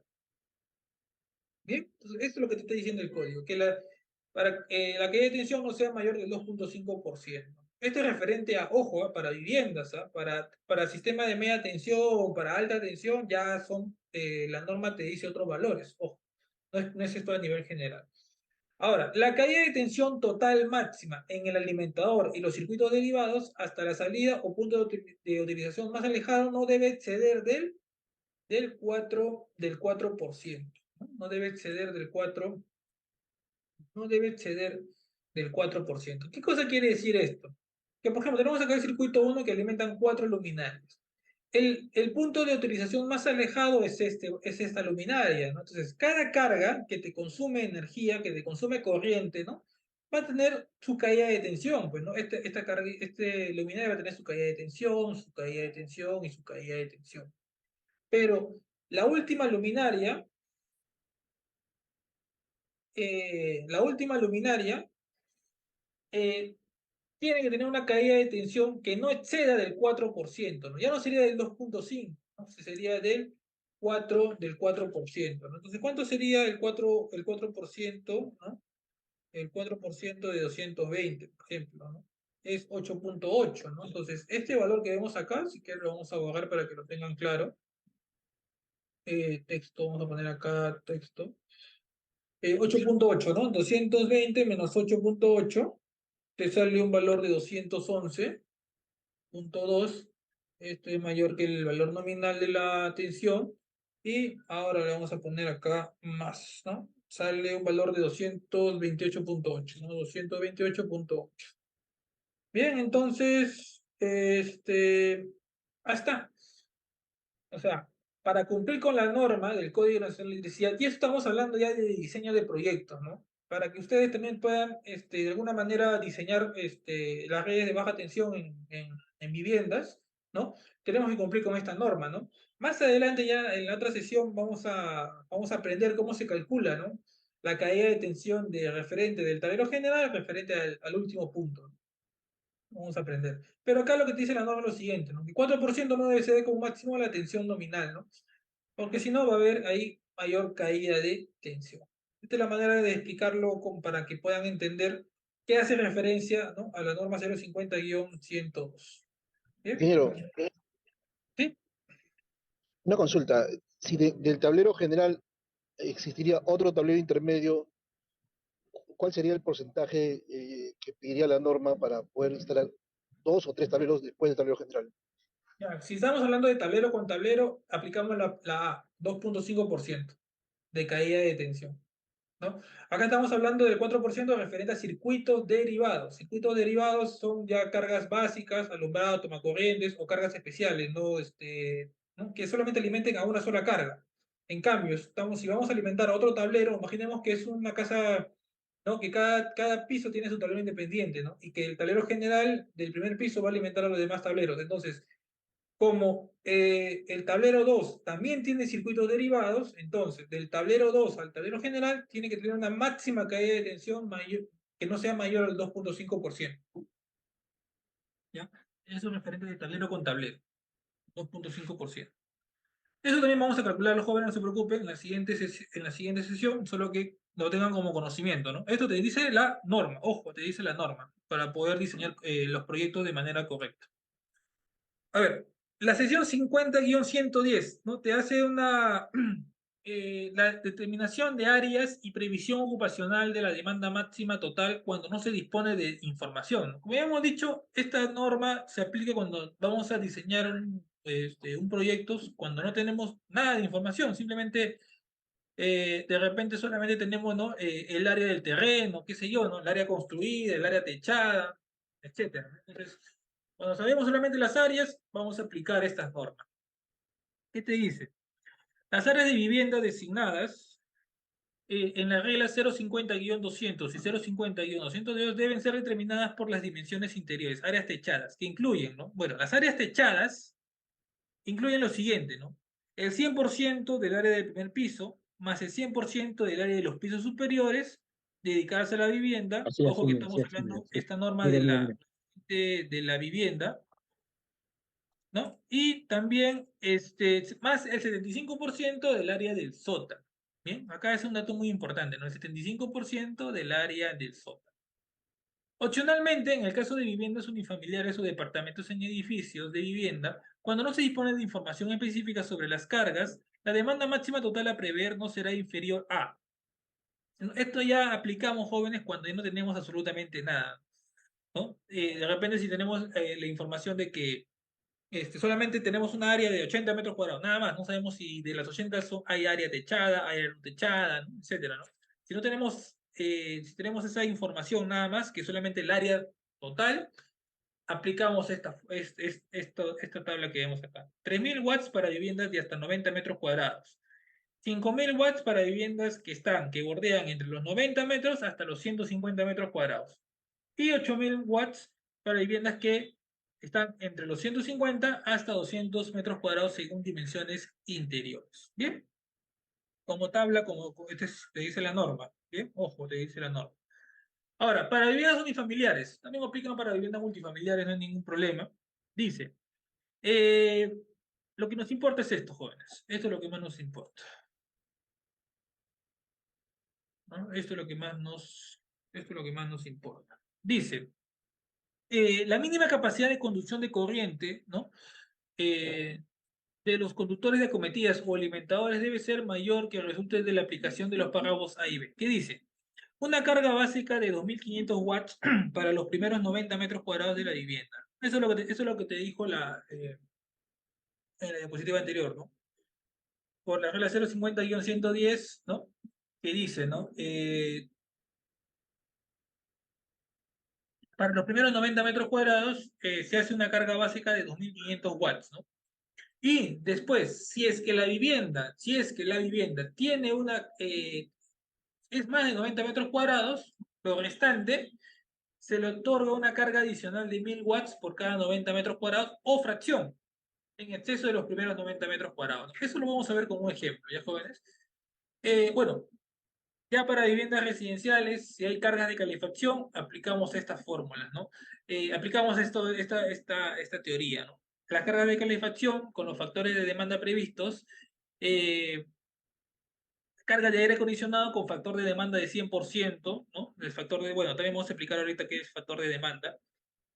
Cualquier carga de cocina, como sigue, ¿no? 6.000 watts para cocina, más el 40% de la cantidad en la que la potencia de dicha cocina exceda los 12 kilowatts. Para calentadores de agua y cualquier carga adicional, ¿no? Referente a las cargas especiales. Pero ahorita lo que más nos importa, jóvenes, es esto que vemos acá, la 1 y la 2, referente a la carga básica. A ver, ¿qué dice, no? Que por los primeros 90 metros cuadrados se otorga una carga básica de 2.500 watts y por los fracción de los 90 metros cuadrados es de 1.000 watts, ¿no? Es de 1.000 watts. Bien, a ver. Ahora, para edificios de departamentos, ¿ya? Para edificios de departamentos, ¿no?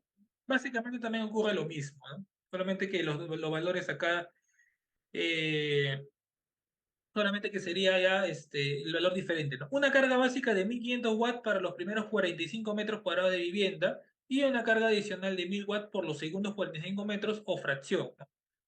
Bien, entonces,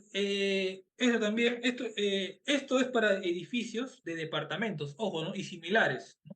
En cambio, lo que vemos acá son para viviendas unifamiliares o también le podemos meter acá viviendas multifamiliares. Bien, a ver, ya con esto, jóvenes, a ver, con esto, a ver, a ver, con esto vamos a hacer este pequeño ejemplo, ¿ya? Vamos a hacer este pequeño ejemplo, ¿no? Vamos a hacer esto como un pequeño ejemplo. A ver, vamos a buscar. Dice acá, ¿no? En una vivienda se tiene un área de 120 metros cuadrados, ¿no?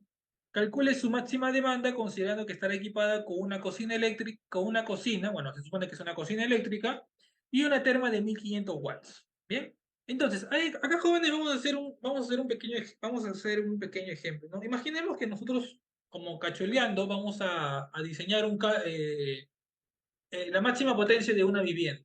Bien, entonces, imaginemos que el cliente te está pidiendo, calcúlame la máxima demanda que yo le debo decir a la concesionaria, el o del Sur, para que me suministre cuánta potencia yo voy a consumir. Entonces tú le preguntas, ¿no? Ya, perfecto, ¿cuánto es el área de tu vivienda? Bueno, el área de mi vivienda va a ser 120 metros cuadrados. Perfecto. Aparte de las cargas básicas que son alumbrado y tomacorrientes, ¿vas a tener alguna carga adicional, alguna carga especial? Él te puede decir, bueno, sí, voy a comprarme una cocina eléctrica y voy a tener una termoeléctrica. Ya.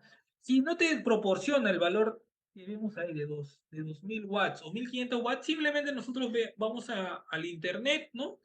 Y buscamos cocinas, ¿no? Una cocina eléctrica de cuánta es la potencia, ¿no? Y vamos a ver que la gran mayoría son valores que son cercanos, ¿no? Pueden ser de 2000 watts, 3000 watts, 4000 ahí, y nosotros escogemos el valor que nosotros nos queramos, pues, ¿no?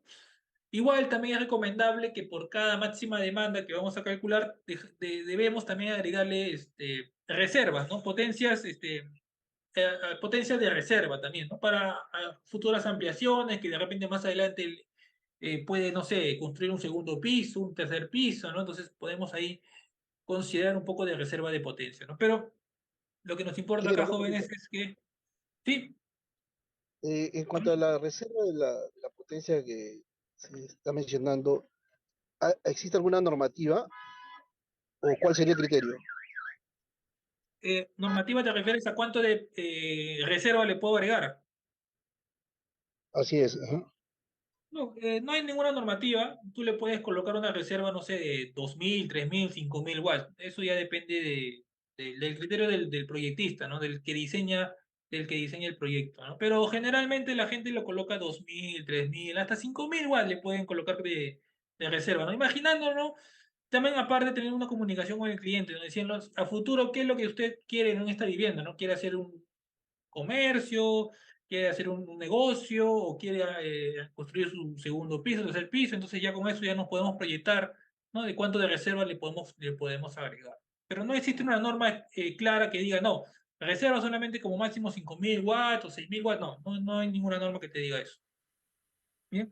Entonces, tenemos acá este ejercicio en la cual tenemos un área de 120 metros cuadrados, ¿no? Entonces, como hemos dicho, ¿no? Como esta es una vivienda, dice acá que es una vivienda, entonces vamos a aplicar esto que está acá, ¿no? ¿No? Si vamos a aplicar, no, esto que está acá, ¿no? Para edificio, sí, ¿no? Esto que vemos acá. Una carga básica de 2500 metros cuadrados por los 90 metros cuadrados y una carga adicional de 1000 por cada 90 metros cuadrados o fracción. Bien, entonces, acá, entonces, tenemos acá lo siguiente, ¿no? Vamos a escribir acá. El área total, el área total sabemos que es de 120 metros cuadrados. Entonces, según el Código Nacional de Electricidad, ¿qué te dice, no? Que por los primeros, a ver, vamos a colocar acá. Que por el área total, pero hemos dicho que el área total es, tenemos 120 metros cuadrados. ¿Bien? Entonces, según el Código Nacional, ¿qué dice, no? Que por lo cada 90 metros cuadrados, ¿no? Hay una carga básica de 2500 watts, ¿no? ¿No? De 2500 watts. Entonces, ojo, ojo, ojo, estamos hablando de carga básica, ¿ya? De carga básica. ¿Y esta carga básica qué es? Es el tema de alumbrado y toma corriente, ¿no? Toma corriente. Dice la carga básica le dominan a eso, a la cantidad de potencia que va a consumir el alumbrado con los tomacorrientes. Bien, entonces, tenemos acá, por los primeros 90 metros cuadrados te va a consumir una potencia de 2500 watts. Entonces, pero el área total es de 120. Entonces, ¿cuánto es el área que te sobra? Te sobra 30 metros cuadrados. Entonces, como te sobra 30 metros cuadrados, la vamos a poner acá. Por 30 metros cuadrados, o fracción, ¿no? Te dice acá la norma, te corresponde 1000 watts, ¿no? Le corresponde 1000 watts, ¿no? Eso es lo que te estoy diciendo. El código, ¿no? Para viviendas, ojo, para viviendas, ¿no? te está diciendo. Por cada 1000 watts, por cada 90 metros cuadrados o fracción, le corresponde a una carga adicional de 1000 watts, ¿no? Entonces, para carga básica, jóvenes, para carga básica, tenemos ya un valor de, si sumamos, tenemos un valor de 3500 watts, ¿no? Ojo que esto es para alimentar solamente alumbrado y tomacorrientes, carga básica. Ahora tenemos las cargas especiales, ¿no? Cargas especiales son cargas que no es necesariamente alumbrado y tomacorriente. Y en este caso, según el cliente, tenemos que, ¿qué cargas especiales van a haber? Va a haber una cocina y una terma, ¿no? Y repetimos, ¿no? Si no tenemos el valor de la potencia, si no sabemos qué tipo de cocina va a comprar el cliente, nosotros buscamos por internet una cocina, le colocamos el mismo valor de potencia, si ustedes gustan, o valores aproximados, ¿no? ¿No? Entonces, básicamente, es eso lo que se hace, ¿no? Si no conocemos el valor de la potencia, si no te lo da el cliente, ¿no? A menos que el cliente ya sepa ya con qué marca va a comprar, qué modelo va a comprar, entonces ya colocamos el valor de la potencia según su especificación técnica, ¿no? Entonces, acá tenemos en cargas especiales, tenemos valor de 2000 watts más la carga de la terma, que sería 1500 watts. Bien, entonces esto también te sale un valor de 3500 watts. Entonces, bien, entonces ya tenemos el valor de la carga especial y tenemos el valor de la carga básica. Entonces, en general, ¿no? En general, tenemos la máxima demanda, ¿no? Sería igual a la suma de la carga básica más la carga especial, ¿no? Sale un valor de 7000 watts, ¿no? O también podría ponerse 7 kilowatts, ¿no? Entonces, este es el valor de la máxima demanda de esta vivienda, ¿no? Y esto, ustedes jóvenes lo pueden hacer como cachuelo, calcular la máxima demanda de cualquier vivienda porque, ojo, cada cliente que va a pedir un nuevo suministro, ¿no? Imaginemos que están construyendo su casa, ¿no? Y no saben cuánto es la potencia que van a pedirle a Enel o a Luz del Sur, no sé, o a Hidrandina, qué sé yo. Entonces, buscan a un ingeniero para que te calculen tu máxima demanda que vas a necesitar, ¿no? Entonces, si le damos el valor de la potencia, ya con eso, con ese valor, pueden ellos ir a las concesionarias a pedir su suministro, ¿no? Evidentemente ahí también tenemos que agregarle si es monofásico, si es trifásico, bueno, eso ya también ya es otra parte de otro curso, ¿no? Pero acá estamos aprendiendo primero a calcular la máxima demanda, que con eso ya inicia ya nuestro diseño, nuestros cálculos eléctricos, ¿bien? Nuestros cálculos eléctricos. Bien, a ver. Sí, también vamos a llegar a esa parte, ¿no? Vamos a borrar. No, estamos haciendo así a nivel general, por ahora para que puedan entender esta parte. A ver, acá tenemos un ejemplo también para que lo puedan revisar, ¿no? Por falta de tiempo no lo vamos a hacer. Creo que el día miércoles vamos a hacer un pequeño... el día miércoles vamos a empezar el curso, igual a la misma hora, a las 7, ¿no? Y vamos a tener 3 horas de clase, ¿no? Vamos a hacer un repaso de lo que hemos visto el día de hoy, ¿no? De 7 a 8 de 8 a 10 vamos a continuar con la sesión número 2. Pero lo que quiero ahorita, claro, lo que quiero ahorita que sepan es algunas definiciones previas referentes a la memoria de cálculo, que son la potencia instalada, el factor de demanda, la máxima demanda, etcétera, ¿no? Primero, vamos a hablar de la potencia instalada. Es la potencia total de la vivienda, ¿no? Es lo que hemos nosotros calculado, ¿bien? Es lo que nosotros hemos calculado, la potencia total de la vivienda, o sea, la potencia que necesita la vivienda para que se pueda alimentar o consumir todos sus artefactos o todos los equipos eléctricos, ¿bien? Esa es la llamada potencia instalada. Ahora, antes de hablar de factor de demanda, vamos a hablar primero de la máxima demanda, ¿bien? La máxima demanda define como la máxima carga que viene a tomar nuestra instalación en un periodo determinado. ¿Bien? Entonces, esto lo vamos a explicar rápidamente con un ejemplo. Imaginemos que tenemos acá nuestra vivienda, nuestro predio, ¿no? Nuestro lote, por así decirlo. Y imaginemos que en este lote tenemos acá, no sé, vamos a dibujar acá una cantidad de luminarias, ¿no? Vamos a cancelar acá una cantidad de luminarias. Tenemos 9 luminarias, ¿bien? Y también tenemos, jóvenes, tenemos toma corriente. Vamos a imaginar que este rectángulo significa que es un toma corriente, ¿no? Acá tenemos un toma corriente, acá tenemos un toma corriente, toma corriente, toma corriente y toma corriente, ¿ya? Vamos a imaginarnos que no hay cargas especiales, ¿no? Para entender esta definición de la máxima demanda, ¿no? Entonces, imaginemos que nuestra potencia instalada, no sé, sea 15 kilowatts, por ejemplo. Sea 15 kilowatts, ¿no? Nuestra potencia instalada sea igual a 15 kilowatts. A 15 kilowatts. Entonces, ¿qué cosa quiere decir la máxima demanda? Es la mayor carga que viene a tomar nuestra instalación en un periodo de... ¿Qué cosa quiere decir? Que nosotros hemos calculado nuestra potencia instalada imaginando que todos nuestros artefactos van a estar conectados en un periodo determinado. Imaginemos que sea una hora punta en la cual todos estamos en nuestras casas y en ese periodo vamos a prender las 9 luminarias y vamos a conectar los 5 tomacorrientes, ¿no? Uno conectado con el celular, conectado con la laptop, con el televisor, con la impresora, etcétera, ¿no? Entonces, vamos a imaginar que en un periodo determinado está conectado todos los equipos, todos los equipos. Entonces, en ese periodo, en ese tiempo determinado, estamos ya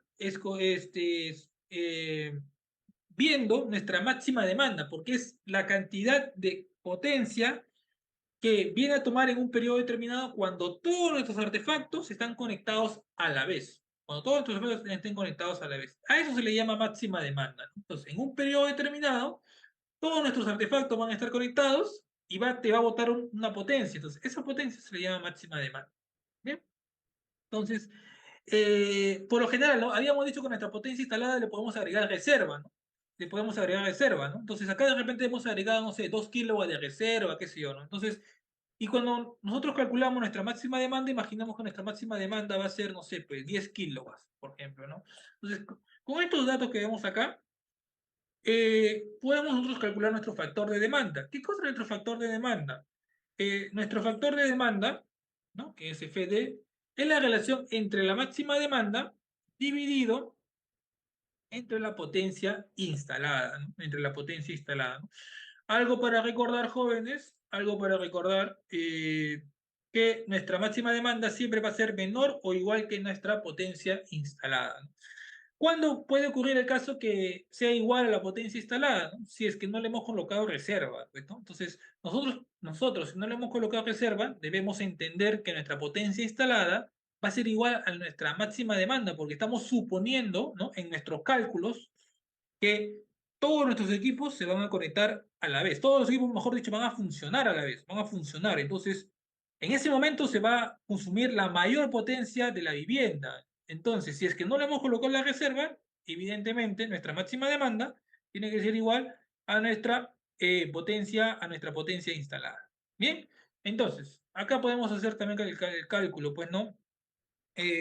¿Cuánto sería acá nuestro factor de demanda? Nos dice entre 15, sería un valor de, por ejemplo, vamos a poner acá el Punto 67. 0.67, correcto, ¿no? Este sería el valor de nuestro factor de potencia. Bien. Eh, entonces, con estos jóvenes hemos definido estos tres conceptos. Hay algunos conceptos más que también se los voy a pasar en las siguientes sesiones, ¿no? Porque también hay un factor de seguridad, factor de simultaneidad. En otros países también agregan otros tipos de factores que también se los voy a compartir. Pero lo más principal para hacer nuestros cálculos va a ser esto, ¿no? Potencia instalada, factor de demanda y máxima demanda, ¿no? El ejemplo que puse anterior es la máxima demanda. Bueno, como yo en el ejemplo te decía máxima demanda, ¿no? Estamos suponiendo que no vamos a instalar reservas, ¿no? Entonces, sí, hemos calculado nuestra máxima demanda con la cual se le da al cliente para que pueda pedir a la concesionaria esa potencia para contratar, pues, para contratar. Dice acá, tiene modelo de expedientes Sí, bueno, terminando las tres sesiones, le vamos a pasar un proyecto completo. No quiero solamente cerrarme en la idea de calcular los conductores, el calibre del conductor, las tuberías, la llave termomagnética, la caída de tensión. No me quiero solamente abordar en eso, sino también el tema de diseño, porque también les he explicado a grosso modo cómo se diseñan en algunos puntos. Por ejemplo, la cantidad máxima de puntos en un circuito son de 12. Entonces también quiero que también sepan un poco de lo que es el diseño de proyectos eléctricos. Les voy a pasar algunos expedientes completos, tanto el diseño de la parte de alumbrado, tomacorrientes, los planos de fuerza, los diagramas unifilares, el cuadro de cargas, evidentemente que lo vamos a profundizar en este curso, y también la parte documentaria, ¿no? La memoria descriptiva, las especificaciones técnicas, ¿no? Todo el paquete completo para que lo puedan tener como para que lo puedan revisar, y más adelante, si ustedes se animan, de repente vamos a abrir el curso de diseño de proyectos eléctricos para viviendas, puede ser multifamiliares, residenciales, ¿no? Y eso lo vamos a llevar ya más a fondo, ¿no? Cada parte que se les va a pasar, ¿no? Bueno, factor de demanda, Inge, para un banco, ¿cómo tomaríamos? Ah, bueno, para un banco. Bueno, ya esa es otra, esa es otra jarana, ¿no? Por ejemplo, ahí en bancos, la norma te habla respecto también a las cargas básicas, ¿ya? Bueno, ese ahorita explicado referente, a ver, vamos a ver. Ese he explicado algo referente a lo que es viviendas, ¿no? Básicamente el curso trata de viviendas residenciales, unifamiliares, ¿no? En la norma, ¿no? Si vamos a la Código Nacional de Electricidad, también hay una sección que es referente a otros ambientes, industrias, bancos, iglesias, colegios, etcétera, ¿no? Entonces, ahí también el Código Nacional de Electricidad también te dice, ¿no? ¿Qué carga básica se necesita para alimentar diferentes tipos de inmuebles? Entonces, también te lo dice el Código Nacional de Electricidad, ¿no? Eso ya sería para otra oportunidad. Bien, jóvenes, a ver, tenemos otra. Las luminarias lo simulará en Dialux. Bueno, bueno, ese sería otro curso, ¿no? Pero lo puedo proyectar para que les se den una idea. Sí, para el diseño de luminarias, lo que se hace simplemente es generalmente colocar, ¿no? Uno o dos puntos de luminarias por ambiente, ¿no? Para viviendas, ¿no? Si queremos ya ser más precisos para el tema de la luminancia, ¿no? El tema de la luminotecnia, ya se aplica el de luz. Les puedo pasar también un proyecto para que vean esos cálculos. También se le puede explicar, ¿no? Pero ya se estaría alejando al curso, ¿no? Que es cálculo de instalaciones eléctricas, ¿no? Luminarias en Dialux ya es cálculo lumínico solamente, ¿no? Eh, bueno, Eh, claro, se les voy a pasar la siguiente sesión de los proyectos que tengo, los expedientes, con todo, memoria efectiva, todo, y los planos en AutoCAD. Bien, les voy a pasar también este Excel, que seguramente ya se los ha pasado, y el plano también. No nos alcanzó el tiempo. De repente el miércoles vamos en la hora de repaso, le voy a explicar qué es lo que contiene este Excel, ¿bien? Qué parámetros utiliza, y le vamos a explicar más a detalle. Bien, eh, vamos a ver acá. Inge, ¿qué pasaría si sobrepasa la potencia instalada? ¿No? Bueno, has hecho mal tu cálculo. Definitivamente has hecho mal tu cálculo, porque tu potencia instalada siempre debe ser mayor a tu máxima demanda. Máxima demanda. Por eso que se recomienda que tu potencia instalada debes colocar reservas, ¿no? Debes ampliar tu reserva. ¿Qué pasaría? ¿No? Has hecho mal dimensionamiento del elemento del conductor, mal dimensionamiento de la llave termomagnética, va a haber mucha caída de tensión, tu sistema de puesta a tierra no va a proteger lo suficiente. Entonces, todo eso abarca eso, ¿no? Todo eso va a abarcar. ¿Algún programa que reemplace el Excel, o es mejor el Excel? Mira, es mejor el Excel. Un programa, la verdad, para baja tensión no hay, ¿no? No hay para baja tensión. Bueno, básicamente creo que hay el DirectCAD, pero yo más aplico lo que es el Excel. Ya, jóvenes, este Excel que les he compartido Pero como te dije, a mí lo que más me importa es que ustedes terminen el curso conociendo bien los conceptos, ¿ya? Una vez que ustedes conozcan bien los conceptos, conozcan las fórmulas, que apliquen bien las fórmulas, ya el Excel para ustedes ya va a ser fácil, porque simplemente colocan los valores y el Excel te va a botar los resultados. El software también, ¿no? Pero el software prácticamente no vas a entender lo que está haciendo, ¿no? Entonces, para mí lo más importante es que sepan la parte teórica y el Excel es como un complemento, ¿no? Una ayuda de poder colocar los valores y que te boten ya el resultado. Bueno, esto sería todo el día de hoy, jóvenes. Nos hemos extendido un poco, pero es importante porque es la parte teórica. Ya la segunda clase va a ser ya, vamos a hacer un repaso, como habíamos dicho, pero después ya vamos a hacer ya aplicar las fórmulas que debemos aplicar para hacer los cálculos, ¿no? de dimensionamiento de los conductores, tipo de calibres y todo eso. Bien, jóvenes, bueno, ha sido un gusto de mi parte. Nos vemos en la siguiente clase el día miércoles a la misma hora, ¿no? Que tengan una buena noche.